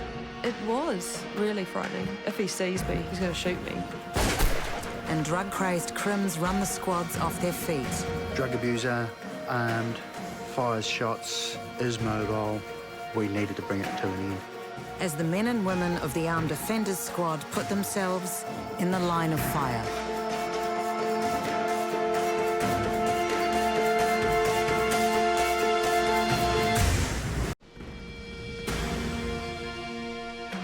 Since 1964, the Police Armed Offenders Squad have been the last line of defence when lives are under threat. A lot of what the AOS do probably goes unrecognised. As violent crime surged in the 70s, the squads would be tested under fire time and again in the very worst situations. I'd be a liar if I said at the time I wasn't terrified. In the 80s, the anti-terrorist branch of the squad came out of the shadows. I got exposed to things that I never thought I'd ever get exposed to in the police force. In November 1990, the anti-terrorist squad played a deadly game of cat and mouse, not against a foreign terrorist, but in Otago's tiny seaside town of Aramoana, against a man named David Gray. You're just constantly waiting for that shot to ring out. It was like a sniper's paradise.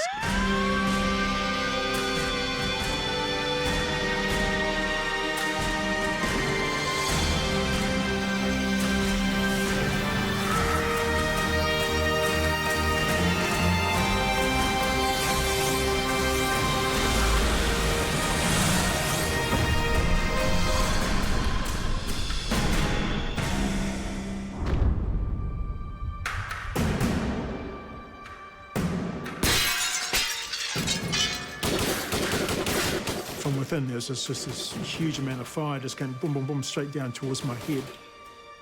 My team leader was on my shoulder, and he just returned fire straight back into the window. There was fire going both ways past me. I just pulled away as quickly as I could down to the edge. I didn't even look for any holes. I just knew that I was okay. I was great, and I felt great. We were just absolutely stoked that we had our man. Roger, just keep your hands down. I went round to the front with Ash, and we just held on the front doors of this place about 12 metres out on the boundary. Fired into the house, fired high to keep him down. The idea, hopefully there was no one else in the house, so I fired high. Let him know that we were here. He wasn't gunning down women and kids.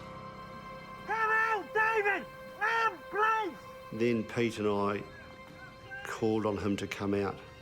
You know, put your weapon down, and that's part of our call. So that was done, you could hear this call going on. By this stage, I'd thrown some tear gas in, we had a gas mask on, and we were yelling out to him to come out, and eventually he did, he came out the front door. If he'd just come out and put his hands in the air, no matter what he'd have done prior to that, you couldn't shoot him. No matter what you thought, no matter how repulsive, no matter how much loathing you had for him, you could not shoot him. He came to the front door, and unlike the movie, he sort of just slinked out the door. And I sort of describe it like a rat leaving a ship, you know, just trying to slink out. Oh, please, drop your weapon! I wasn't even sure, and this is how bizarre it seems, I wasn't even sure this was the right guy. And how bizarre is that? I couldn't see the gun for a start off, and then as he turned, he had the gun on the inside between him and the door as he slunk out of the door. Straight away, I called on him, yelled out, "Stop, police," and straight away he just started bringing his gun up, shooting towards us. We opened up on him and he was shot 5 times and he dropped. And then he started screaming, "Kill me, effing kill me." Kicked his weapon away and then just tried to apply the handcuffs. And I pointed my weapon, which is a MP5 machine gun, at his head. And I seriously thought about killing him for a second. But I didn't, because I'm not a murderer. Roger, we have the offender. He has been injured. It's quite serious. He was still struggling, and it was a real effort. You know, we were kicking him and trying to subdue him to get the handcuffs on. And finally, we got the handcuffs on. He'd been shot in the head, and there was blood everywhere, and there was mucus all over his hand. And he pulled his hands out of the handcuffs. He must have been extremely strong. The Iroquois arrived pretty quickly with medical staff on board, and he received medical treatment really quite quickly. He died at the scene.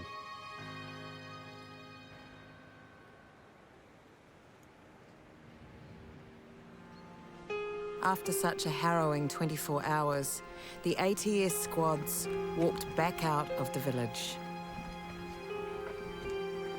As we walked out, along the road, a lot of the people had come forward to get back into their houses, and they sort of lined the road, and we sort of walked through the middle of them, and they clipped us. Yeah. I thought, how strange. I just went home and tried to put it out of my mind. Everyone has dealt with numerous situations. You have to move on. You can't dwell on it. If you dwell on it, then you're finished. The next morning I got up quite early, and my youngest boy was the only one still at school. He was at high school. And I was at the kitchen table. I was reading the paper, I was reading through all this stuff. And he comes out, and I thought, you know, what am I going to tell him? Because he'll want to know about these things. So he grabbed his lunch, which was in the fridge, and he went to the door, and then he said, you could have been killed there. What about us? He walked out. I thought, he's probably right. Yeah, and that sort of made me think about being in the squad, and I thought, shit. Then you start thinking about things like that, you know, which you don't. You don't ever think you'll get hurt. None of us ever thought we'd get shot. You know, why would we get shot?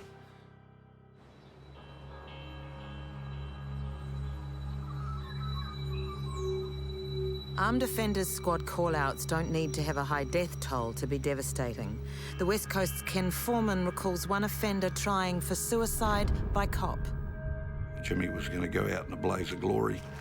He had the 2 firearms, the 800 rounds, and yeah, the next thing I see is Jimmy Malone coming over the back fence at the property. There was a horse paddock, and round the outside of it, it had a fence. And with all this gear that Jimmy was carrying, I knew that he would have to stop at that fence and put something down to get over it. He got to the fence.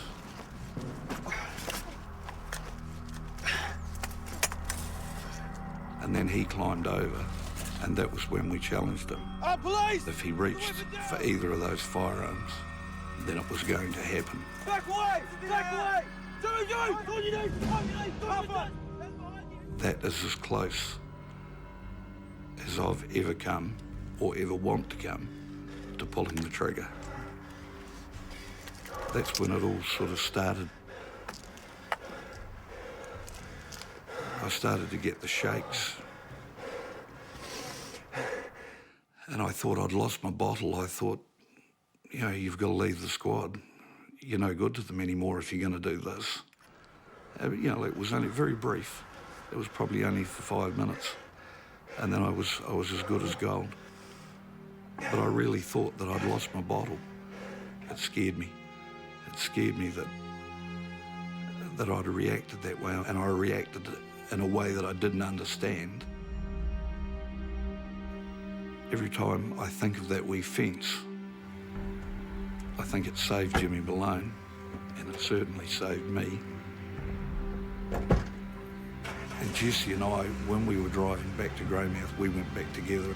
And Jesse looked at me and he said, "You could have shot him." I said, "Yes, Jesse, I could have.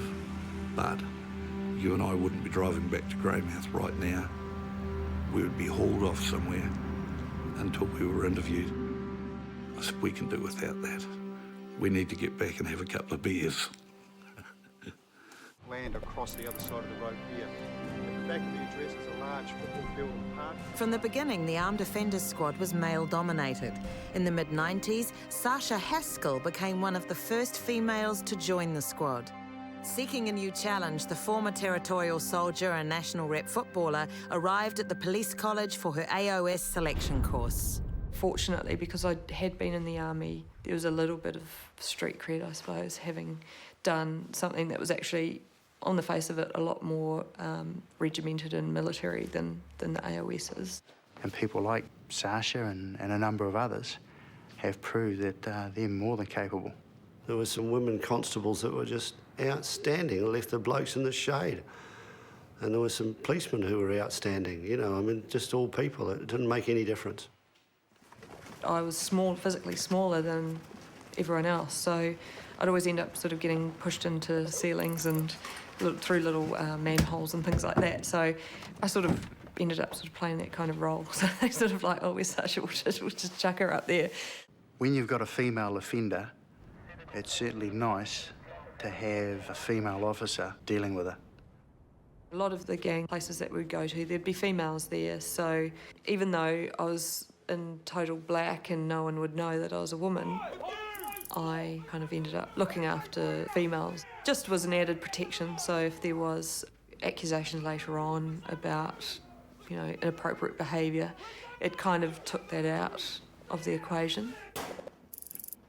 There's one squad room and everyone gets changed in there, so unfortunately for them they got to see me in my underwear, but not for long. Like, everyone was sure not to look at me. I was sure that I didn't look at them. You know, the overalls weren't really conducive to the female anatomy, so you'd be dying to go to the toilet, and the zippers sort of have a zipper at the top and a zipper at the bottom, so you'd have to get almost completely naked to go to the loo. So if you're a boy, it's sort of a little bit easier. His girlfriend had warned them he had a gun and ammunition and that he was unstable. One of the most dangerous jobs on the squad is searching buildings and facing offenders on their own patch, as the Christchurch squad was reminded on an August morning in 1991. The information was that there is a person with a gun in like a big two-storey bedsit place. And our brief initially was to do the cordon contain, and I got positioned in a house right next door to where the offender's bedroom was supposed to be. We went up the stairs, made sure the hallway was clear, and the offender was located in the room. Instead of cordoning the whole house, knowing that there was numerous little bedsits within there, just to cordon just that one room. So that was their brief, and they went up. There was voice appeal made to the offender, which he refused to answer. And after a period of time, I got the instruction, stuff it, Ash, kick the door in. And then went to the left-hand side of the door and peered through. And I just exposed the smallest part of my body as I could, which was my hands and part of my face. And then I was shot with a shotgun All I heard over the radio was Ash had been shot and they couldn't recover him, and I thought he'd been killed. And like Ash was a close friend of mine. I'd been shot in the face. It was just like being smacked with sort of a hammer.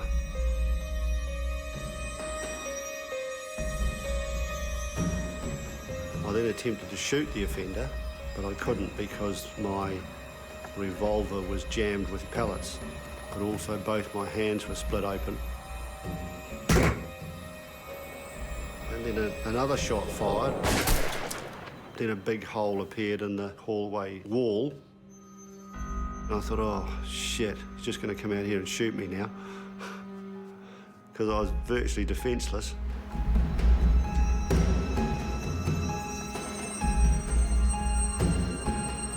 Someone threw tear gas in, but of course I had no mask, so I was coughing up tear gas and bleeding. My hands didn't work. The offender had jumped out the side window, so he was caught by our guys further down on the back or in the backyard of this property, so that was all taken care of. So I came down from the house and came out to see what I could do to help Ash. I actually went to a window and yelled out to get me a ladder. I did actually swear at the time. I think it was get me an effing ladder. Well, they didn't get me an effing ladder. Well, they assisted me down the stairs, where I very romantically chundered on the footpath. I was pretty shot up in the face and shot up in the hands, and myself and another one of the guys just joined up and we just carried him down the road to the ambulance. Constable Ashton's hand caught most of the blast, but 3 pellets hit him in the head.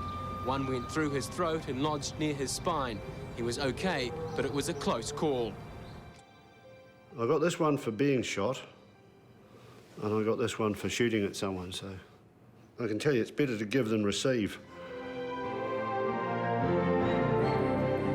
Our top story, a huge police operation on the Coromandel Peninsula in the hunt for 4 dangerous prisoners on the run. The 4, 2 of them convicted murderers, escaped from Auckland's medium security prison at Provincial on Monday night. In 1998, a very high-profile call-out brought the Armed Offenders Squad onto TV screens throughout the nation. Operation Escape, seeking 4 dangerous escapees from Paremoremo's saw AOS teams from all over the North Island descend on the town of Tairua.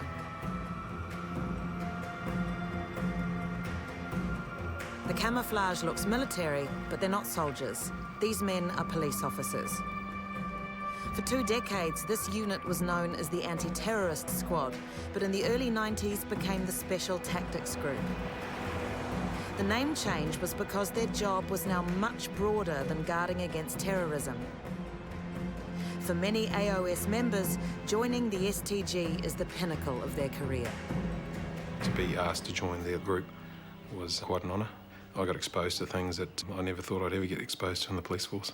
They asked if I was interested in joining the STG, and I had no idea what the STG was, so I said yes, absolutely, that's what I'm here for. I'd love to join the STG. In Tairua, the STG worked alongside armed offenders squads. Their training and tracking saw them sent deep into the rugged hills of the Coromandel. There was a lot of bush walking to do and clearing, and every single report that came through in regards to Taylor and his group would be handed to us, and each unit would be sent off, whether by vehicle, by helicopter, or by foot. Let's make no bones about it. The individuals concerned were violent criminals. You know, they were a serious threat to the community. They had been disturbed in this address just slightly south of Tairua in a very, very lovely home. Because we didn't know if the offenders were in there or whether they'd left, we knew there were firearms involved. The decision was made to put a tight cordon in around the building, wait for some daylight so we could see better, and then start voice appealing where we could control things better. And as the sun was coming up, another guy and I were crouched at the level of the concrete, and in front of us there was an object 3 or 4 feet away sitting on the concrete.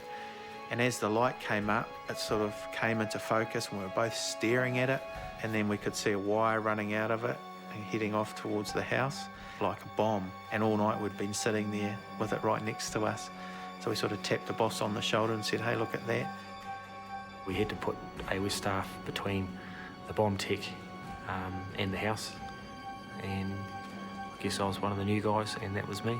It was a long day, no food, really hot, stuck out exposed in your black gear with your ballistic helmet and your armour on, so it's a pretty long day. They had taken firearms from the house, they'd broken into the firearms safe, and when we saw later in the bedroom where they'd actually got a hacksaw and sawn the barrels off some of the weapons, and the barrels and all the filings were all sitting on the floor in the bedroom of one of these houses. So that sort of heightened the whole situation. Police have just told us that they found guns and ammunition on a beach near this luxury hideaway house. At first light, the squads made their move. At low tide, we walked around the rocks to the area where they had last been seen, and then we deployed. I looked ahead up into the scrub, and there was something there that just was out of place. And I scoped, and then I realised it was a person, and when I challenged him, he put his head up, and I knew it was Arthur Taylor.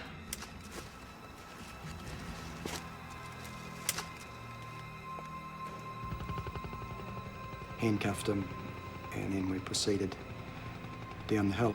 He looked pretty tuckered, I would have to say. I think he'd been in the bush for a day or two, and he looked pretty buggered to me. The 3 remaining prisoners were recaptured over the next few days, and Tairua returned to normal. Armed offenders' call-outs have always been a media magnet. But by the mid-90s, as news reporting got faster, often the first information from the front line to the wives at home came via the TV. The drama at the police station caught the quiet Waikato farming town by surprise just after lunch. As the siege unfolded, armed police converged on Morrinsville from all over the Waikato region. The one time that I really feared for him was the Morrinsville shooting. That was one of those jobs that you just knew it was the real thing. The situation was bizarre, if you like, a kidnapping and a hostage-taking in a police station. You're holding 7 people. That's right. Have you got a gun? Explosives. What kind of explosives? Explosives. All right, just take it like that. The Homes program had been contacted by Larry Hammond, and so the phone line in and out of the Morrinsville police station was locked to the Homes program. He's busy wiring up explosives at the moment. Do you know this fellow, Larry? I've only spoken to him once. He's claiming that microchips were put into his head and has been suffering electrical shock treatment ever since. He's got a crossbow in his hands at the moment. When we called in the building, I was a sniper or a marksman on the squad, so I'd picked a fire escape looking down on the police station, and I remember thinking, I wonder if this guy's got the arms safe open. It was a logical thing, you know, there's a police station there, there's weapons there, has he got the safe open, and could he be lining me up with a rifle? And I moved because I felt too exposed. Get away, get away, get away!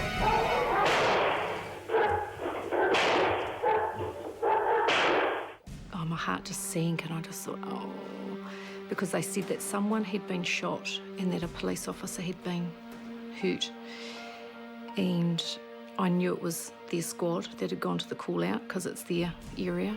Everybody here? Everyone's out, all right? Real fear it was, actually. I really did start to feel a bit panicky when I heard what had happened. And within probably 5 minutes of hearing that breaking news, he phoned me and said, "Don't worry, it wasn't me." The offender was shot. A police officer was shot by the offender with a crossbow bolt. When the scene examination was done, the explosive devices were capable of detonating. So it was, a serious situation. Family man and Auckland squad commander Tim Masters has dealt with many call-outs in his time, but one in particular is burnt in his memory. My granddad. Your granddad? Yes, shot my brother. Your granddad has shot your brother? Yes, and I think he's going to shoot me. Linda had secreted herself in a cupboard at the family house, and she'd heard Brian Schlafer come looking for her, and she had the presence of mind to hide, and she'd also got onto the phone. Where's Granddad? I don't know, he's probably pissing us. He's probably looking for me. He's either looking for your mum or he's looking for you.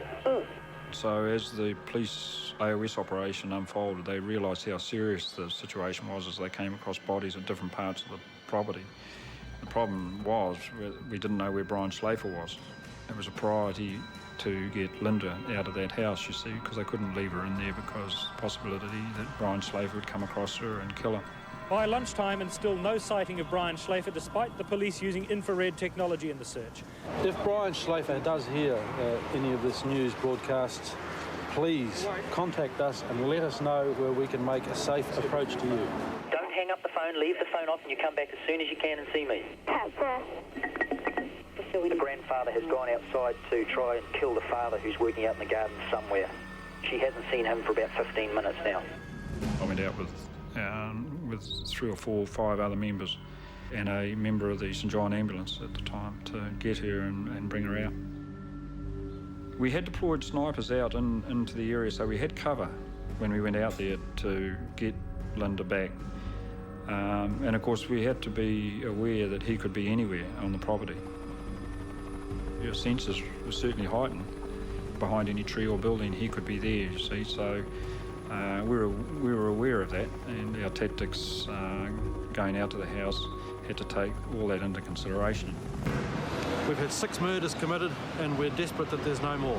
For Tim's wife Linda, hearing this tragedy play out live on air was very worrying. It's on the radio, you're at work, and you've got half an ear on that, and for other people it's just another normal day at work, and you're thinking, oh yes, but, you know, is there going to be someone come home tonight or not? Just stay where you are, all right? Yeah. Just listen to the instructions very, very carefully, all right? Yeah. Don't you unlock the door. Yeah.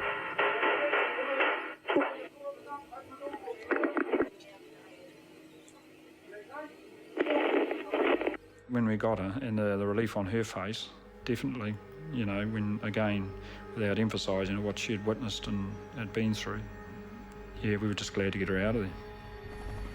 Coming back out, our sniper at the time, Linda just stuck to him like glue. You know, you couldn't have put a cigarette paper between the two of them.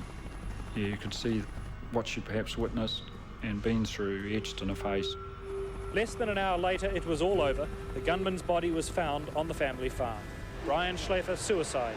His wife, 3 sons, daughter-in-law and grandson murdered. For the police, it was a massive operation of the saddest kind. He comes home. Hello. He lay down in the doorway and went to sleep. And I knew that that was the mental stress of the day. So I just left him there to sleep, and eventually he woke up, go to bed as normal, and nothing said. But sometime in the middle of the night he'd wake up, and that's when he'd start talking about it. So you just learnt that there will come a time, and you wait for the time, you don't push it. So much of the mental stress of being on the Armed Offenders Squad comes from a heavy responsibility borne by the members. The responsibility to make the right call every time. Sasha Haskell, Sid Edgerton and Derek Webb have all been painted into a corner by the actions of offenders. It started here at 3:05. Sasha's squad had been called to a domestic in Wainuiomata. Police got a call a man was armed with a .22 pump-action rifle. Shots had been fired.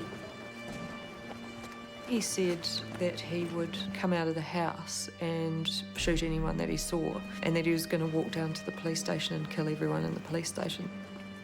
And there was a fence separating his house from where I actually was. I was with a colleague, and we were lying on the driveway.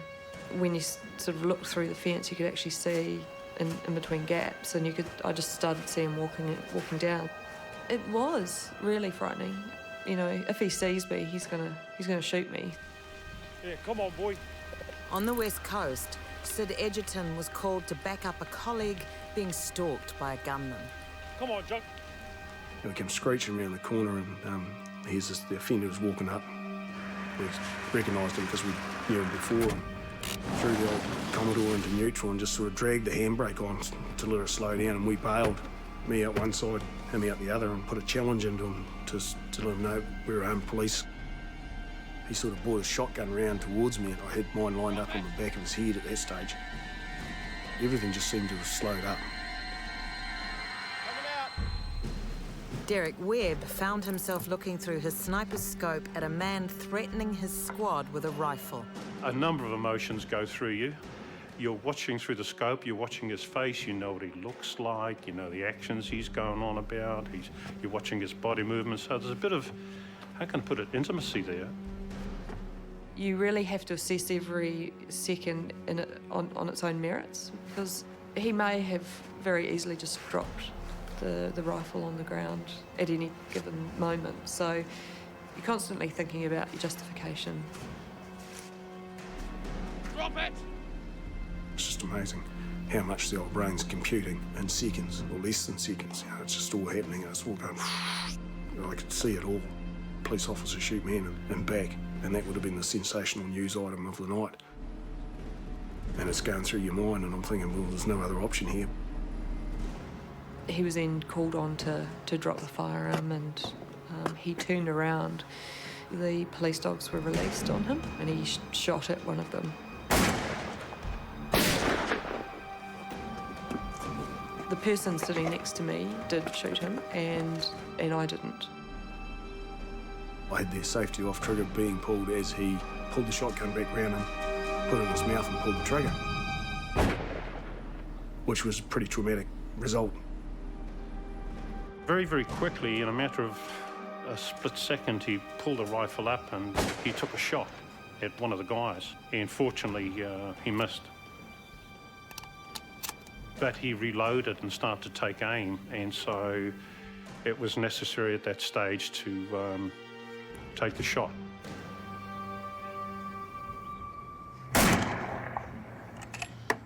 We went forward, we obviously tried to give him first aid, we called up an ambulance, and rather unfortunately, he died. He has been shot. Repeat, he has been shot. Can I get an ambulance there immediately? Over.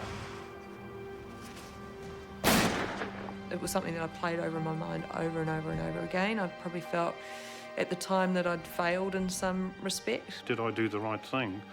Could I have done this in a less violent manner? And it was something, actually, that I thought I was going through on my own. But I spoke to a couple of people that had actually fired. They said, oh, I felt like a failure. And I was like, wow, you know, they're going through exactly the same thought processes, but we did different things. Luckily enough for me, it was just taken out of my hands at the last moment. Yeah, if he hadn't have done that and I'd squeezed the trigger, God knows what would have happened from there. Should have been a full-on investigation, and someone that has all day and every day for the next 2 years can make a decision as to whether or not I'd made the right decision in that much time. After any fatal shooting, AOS members are investigated by homicide detectives, the coroner's court, and the Independent Police Conduct Authority.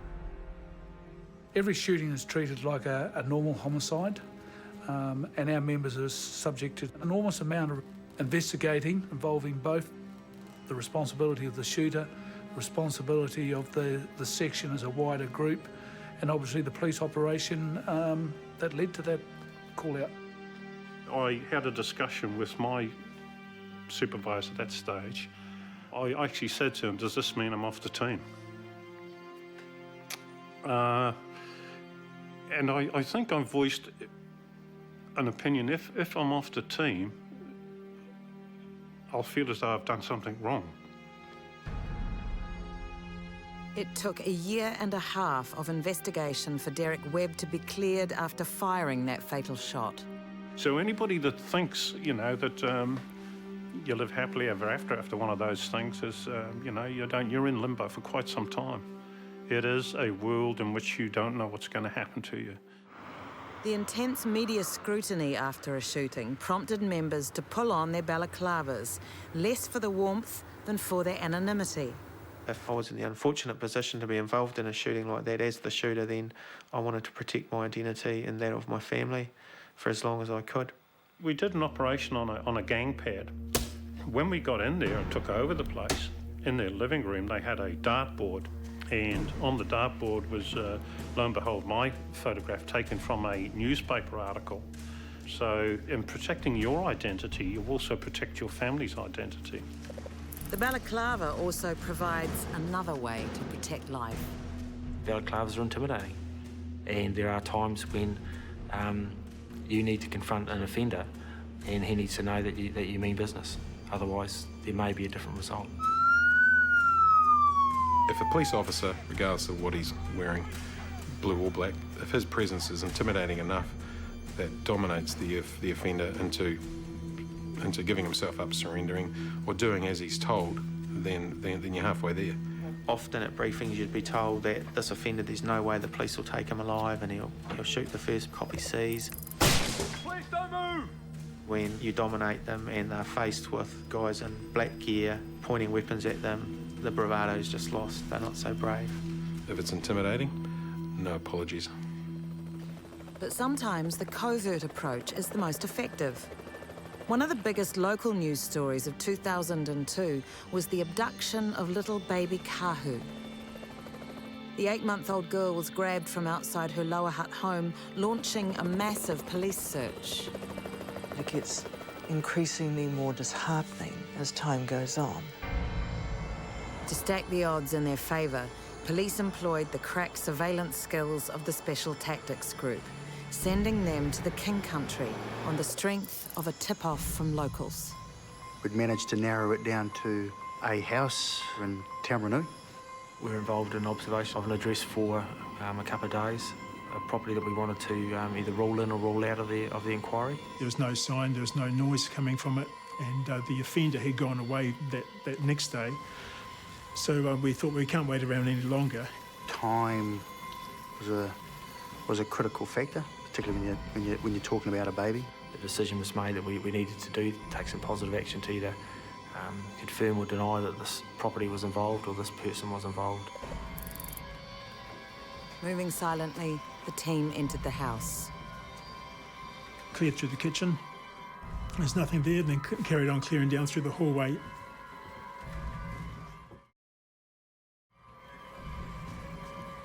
We just came into this room that was lined with plywood. In one corner, here she was, baby Kahu, just sitting in a cot. And it was just overwhelming to see her there. And to see her, she was alive, the room was warm, she seemed good as gold. You've probably never seen a bunch of blokes smile so broadly before, you know? One job that really affected him was probably the baby Kahu story. A lot of the people involved thought that the baby would be dead, and so they were preparing themselves for that. And then the fact that they found her and she was alive, then that was fantastic. I felt, quite a lot of emotion coming across me at that stage because I had kids myself. So the guy I was working with, he just whisked her out of the room, out the hallway, out the back door, and into a van, and they just took off. And then it was sort of, okay, now what do we do? So we were kitted up and driving around with a little baby in the back. Got directed to the base hospital, and there's a couple of us sitting in the back with this little baby thinking, well, what do we do? We did thought, well, maybe we'll give her something to play with, but obviously don't generally carry things for kids on us, so gave her a glow stick which you break and got all sorts of chemicals inside it. And just as we gave it to her, we thought, well, hang on, maybe that's not the best thing to give a little girl, little baby. So we took that off her. And we knew that the offender was probably likely to come back that late that afternoon or late that night, so we had to set up a plan to capture him. A matter of hours afterwards, he was obviously unaware that the child had been recovered and returned back to the address, and we were waiting for him.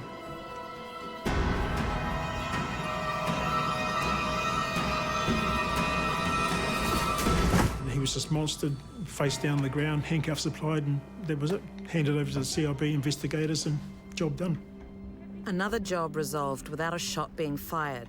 But with violent crime on the rise and a new drug culture sweeping the cities, the stakes are getting higher and higher. As the new millennium wears on, violent crime in New Zealand is constantly in the headlines. The job of policing in this country has never been more dangerous. Having been overseas for the last sort of 5 or 6 years and coming back, New Zealand's incredibly violent. The nature of the call-outs, the level of violence, the frequency of firearms and the unpredictability really of some of the offenders meant that some of the AOS tactics had to become more assertive, more aggressive if you like. The chap in front of me, he would have been about 17, 18 years old. He had a box cutter, pulled the box cutter out, flicked the blade on, turned at us and decided he was going to have a go. And as opposed to shooting him, I decided to put the butt of the shotgun through his jaw, and it dropped him in a hurry. But you know, under those circumstances, you get about half a second to decide what you're going to do, and I chose not to shoot him. Reasons for the increased violence are well documented. Although hidden P-labs were being raided as early as '99, now police are busting hundreds of labs per year in Auckland alone. This marks a new era for the AOS. It's had a huge impact. Huge impact. You'll find labs out in the country these days, labs in industrial blocks, labs in homes where the kids are playing around. Most of the jobs the squads attend, P's a feature in there somewhere. The methamphetamine, there's inevitably gang involvement, firearms are involved, so AOS are involved in the majority of operations.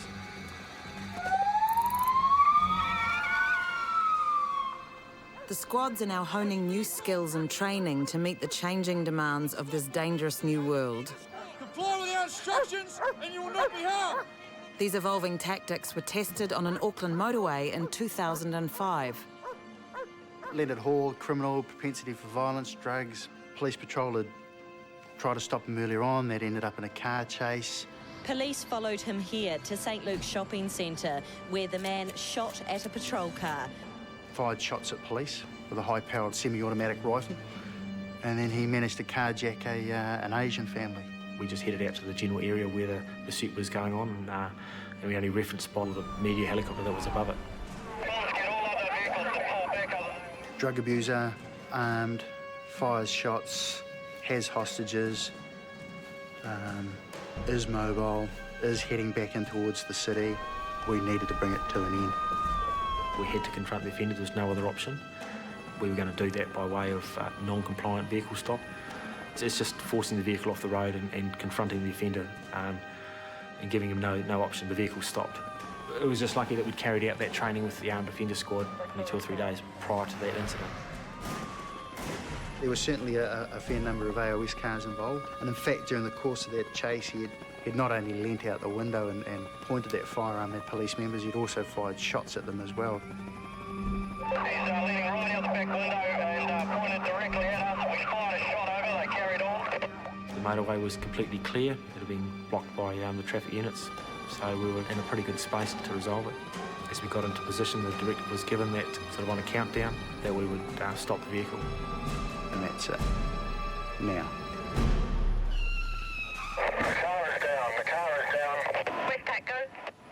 Hall, by that stage, had bailed out of the vehicle. He couldn't have got out of the vehicle any quicker or any closer to the ground, and that's the whole intention, is to sort of shock the offender. Separated him from his gun, that was secure. The hostages were safe. Very much shaken up and traumatised by the whole event, but otherwise everything went according to plan. In 2009, on the same stretch of motorway, the Armed Offenders Squad making headlines once again. The tragic shooting of a courier driver on Auckland's northwestern motorway was the first shooting of an innocent bystander in the squad's 45-year history. While investigations ultimately cleared the squad member of criminal negligence, the pressure on the AOS intensified. And while talkback radio was still running hot, the city of Napier was shut down for 3 days by a gunman killing a police constable and shooting up the neighbourhood. Gunman Jan Molinar According to a friend, he's well armed and prepared to die.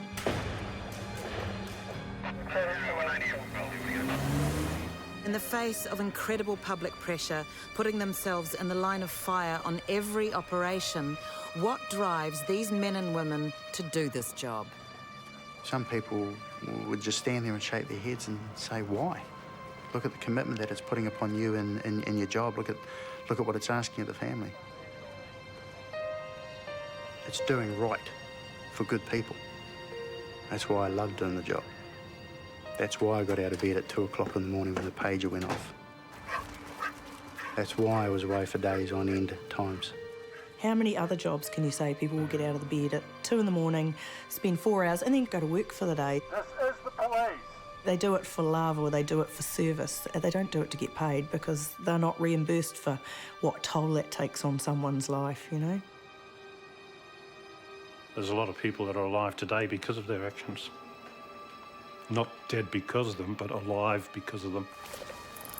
That must be the most successful armed response unit in the world in terms of the number of call-outs attended and had to resort to the ultimate force on very, very few occasions. The police officer is there as an agent on behalf of the public at large, the community. And the responsibility at the end of the day has to be shared by the beneficiaries, and that is the public at large. We put them there, and that responsibility is ours, each and every one of us. It's not good enough for the public to put the whole blame, or whole responsibility, if you like, for a shooting or killing on the shoulders of the officer who pulled the trigger. The whole of the squad that was involved, the whole of the police service, and the whole of the community that's responsible for the police have to share that burden. It's a terrible burden. You can't just place it on one person's shoulders.